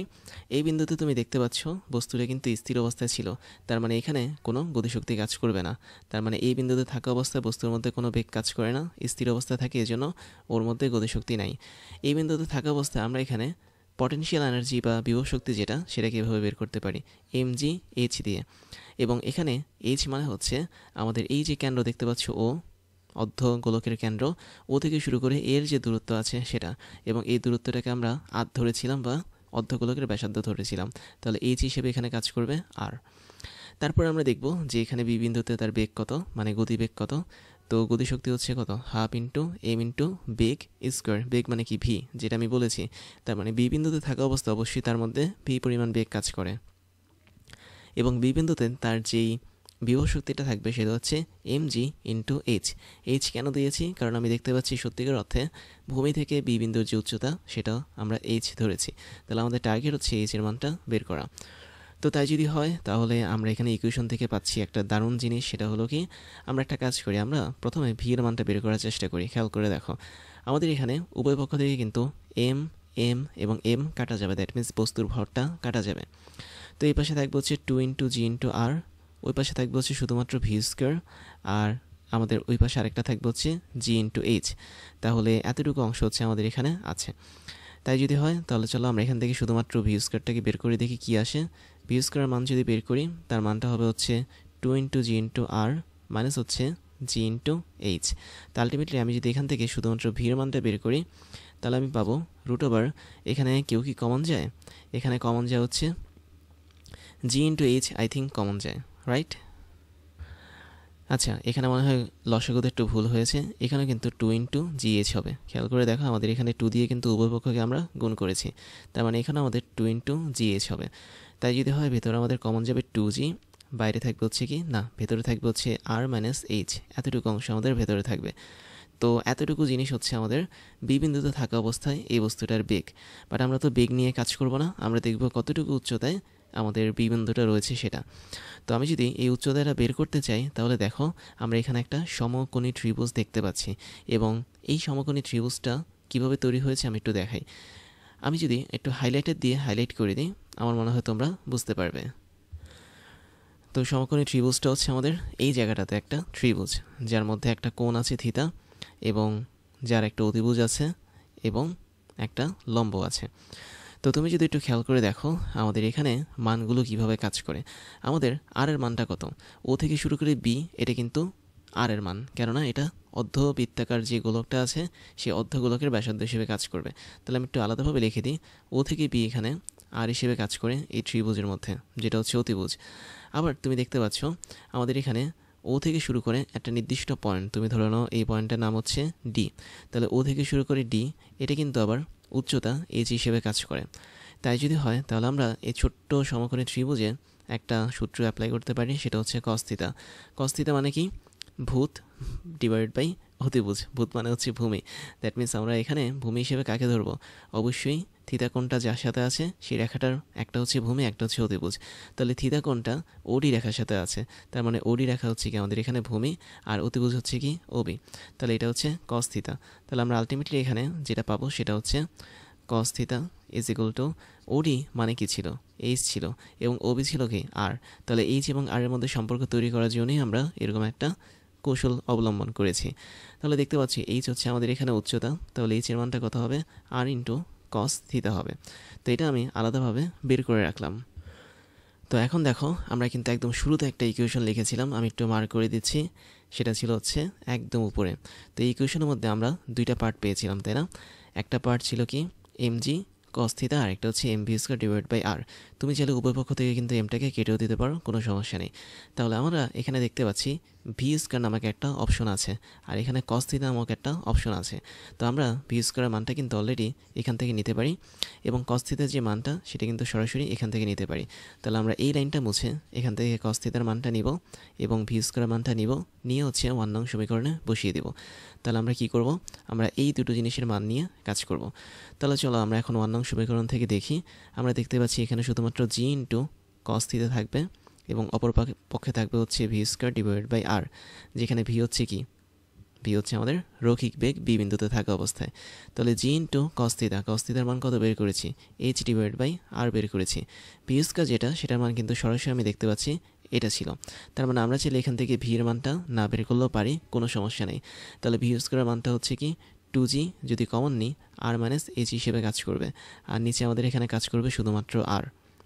তাহলে আমি দেখতে পাচ্ছি আমাদের উভয় পক্ষ থেকে কিন্তু এই আর এবং এই আরটা কাটা যায়, এবং তাই যদি হয় তাহলে আমরা এখানে দেখতে পাচ্ছি উভয় পক্ষ থেকে জি এবং জি এটাও কাটা যায়। তাহলে আলটিমেটলি যেটা আমাদের এখানে থাকছে সেটা হলো এইচ থাকছে শুধুমাত্র এক পক্ষে। তাহলে এক পক্ষে যদি এইচ থাকে, আমাদের আরেক পক্ষে কি থাকবে? H is equal to 2 into r minus h, তার মানে 2r মাইনাস হচ্ছে 2h। তো আলটিমেটলি তুমি যদি এখান থেকে সরাসরি এইচ এর মানটা বের করতে চাও তাহলে কত পাবে? 2h আর h যদি আমি যোগ করি তাহলে 3h হবে। তাহলে h এর মান থাকবে হচ্ছে 2 ডিভাইড বাই 3 ইন্টু আর। তোমরা হিসাব করে দেখতে পারো 2 ডিভাইড বাই 3 ইন্টু আর হচ্ছে আমাদের এখানে h বা উচ্চতার মান। তাহলে আমরা একটা কথা এখান থেকে স্পষ্টভাবে বলতে পারি, সেটা হচ্ছে যদি আমাদের এরকম ঘর্ষণহীন অর্ধগোলক তলের উপর কোনো একটা বস্তুকে আমরা রাখি, তাহলে বস্তুটা ভূমি থেকে 2 ডিভাইড বাই 3 ইন্টু আর এত পরিমাণ উচ্চতাতে পড়ে যাওয়া শুরু করবে। দ্যাট মিন্স সে হচ্ছে তার কন্ট্যাক্টটা হারিয়ে ফেলবে, বা যেই সংযুক্তটা ছিল এই অর্ধগোলকের সাথে সে তার এই সংযুক্তটা হারিয়ে ফেলবে। তাহলে বি হচ্ছে এমন একটা পয়েন্ট যেখানে আসার পর আমাদের এই বস্তুটা ঠাস করে নিচে পড়ে যাবে, এবং ভূমি থেকে তার উচ্চতাটা হচ্ছে 2 ডিভাইড বাই 3 ইন্টু আর। এখন এতটুকু হচ্ছে আমাদের এখানে সমীকরণ, তোমরা এটাকে মনে রাখতে পারো, আমি একটু স্টার দিয়ে রাখলাম। বাট আমরা আরেকটু ছোট্ট জিনিস দেখি, সেটা হচ্ছে আমরা ইচ্ছা করলে কিন্তু থিতার মানটা বের করতে পারি, যে আমাদের কত ডিগ্রি কোণে, দ্যাট মিন্স ভূমি না, এটা হচ্ছে কেন্দ্রের মধ্যে কত ডিগ্রি কোণ তৈরি হলে বস্তুটা আসলে পিছলে পড়ে যাবে এই অর্ধগোলক তলের উপর। তো আমরা এই থিতার মান বের করতে পারি। থিতার মান বের করার সিস্টেম কি? থিতা ইজ ইকুয়াল টু অপর পাশে কে থাকবে? অবশ্যই কসটা অপর পাশে কস ইনভার্স হবে, h divide by r. H এর মানটা কত? 2 ডিভাইড বাই 3 ইন্টু আর, এটা ছিল এইচ এর মান, আর নিচে হচ্ছে আর।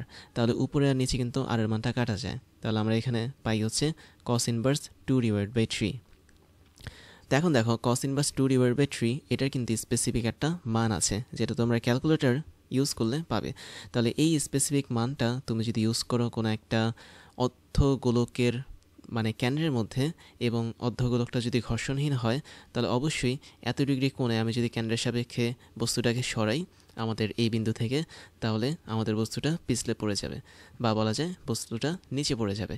তাহলে এই হচ্ছে আমাদের এখানে থিতার মান, এবং এই থিতার মানটা তখনই কাজ করবে যখন আমরা এরকম একটা অর্ধগোলক তল পাবো, এবং একই সাথে এই তলটা ঘর্ষণহীন বা মসৃণ হতে হবে। এবার ওয়েডিমির পক্ষ থেকে তোমাদের জন্য থাকছে দারুণ কিছু সারপ্রাইজ, যার প্রথমটা হচ্ছে ডিজিটাল লাইব্রেরি। আমাদের এই লাইব্রেরির লিঙ্ক তুমি পেয়ে যাবে এই ক্লাসের ডিসক্রিপশন বক্সে, যেখানে আমাদের প্রত্যেকটা ক্লাসের লিঙ্ক এবং নোটগুলো পেয়ে যাচ্ছ কেবলমাত্র এক ক্লিকে। তুমি তোমার পছন্দের মতো যে কোনো সাবজেক্টের ক্লাস করতে পারবে এই লাইব্রেরি থেকে, যে কোনো ক্লাসের নোট তুমি ডাউনলোড করতে পারবে দেশের অন্যতম এই বড় ডিজিটাল লাইব্রেরি থেকে। এরপর তোমাদের জন্য থাকছে আমাদের বেস্ট রিসোর্স থেকে তৈরি করা ক্লাসগুলো, যেখানে আমরা বিশ্বের টপ লেভেলের বইগুলো ওইগুলো ফলো করে তোমাদের জন্য ক্লাসগুলো বানিয়ে থাকি। সেই সাথে আমাদের অনেকগুলো অফিসিয়াল বই আছে, যার মধ্যে হাজারো প্রবলেমগুলো নিয়ে আমরা তোমাদের জন্য ক্রাশ চ্যালেঞ্জগুলো বানাই, যেগুলো আমরা ধরে ধরে তোমাদেরকে সলভ করাই। তারপরে তোমাদের জন্য থাকছে হচ্ছে আমাদের পেইড কোর্সের সুযোগ, যেখানে তোমরা ফ্রি ক্লাসগুলোতে এত পরিমাণ সুযোগ পাচ্ছ, এবং সেখানে পেইড কোর্সগুলো তোমাদের জন্য, তোমাদের প্রিপারেশনের জন্য অনেক বেশি পরিমাণ ইম্পর্টেন্ট, যেগুলো তোমাদের প্রিপারেশনগুলোকে এক্সট্রা একটা লেভেলে নিয়ে যাবে। আমাদের পেইড কোর্সগুলো সম্পর্কে ডিটেলস জানার জন্য তোমরা আমাদের এই ক্লাসের ডিসক্রিপশন বক্সে যেতে পারো। সেখানে আমাদের অফিসিয়াল ওয়েবসাইটের লিঙ্ক পেয়ে যাবে, এবং সেখানে গিয়ে তোমরা জানতে পারবে আমরা বছরের কোন সময়টাতে কোন ধরনের কোর্সগুলো রানিং করাচ্ছি এবং কোন ধরনের কোর্সগুলো আমরা পরবর্তীতে লঞ্চ করব। এরপরে তোমাদের জন্য থাকছে আমাদের স্টুডেন্ট কমিউনিটি।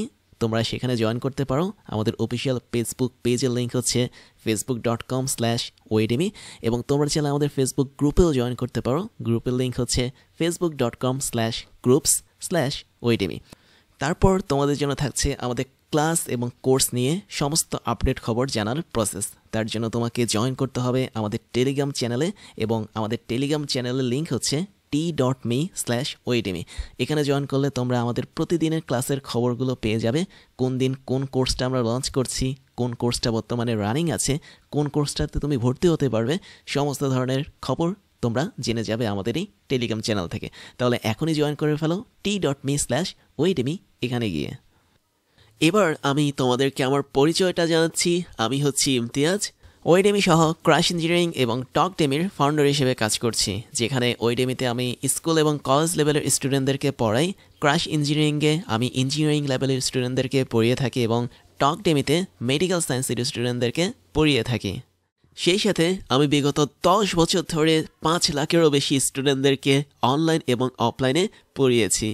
আমার এডুকেশনাল ব্যাকগ্রাউন্ড হচ্ছে বিএসসি কমপ্লিট করেছি ইলেকট্রিক্যাল অ্যান্ড ইলেকট্রনিক ইঞ্জিনিয়ারিং নিয়ে, এমএসসি কমপ্লিট করেছি বায়োমেডিক্যাল ইঞ্জিনিয়ারিং নিয়ে, এবং বর্তমানে একটা ইউনিভার্সিটিতে লেকচার হিসেবে কাজ করে যাচ্ছি।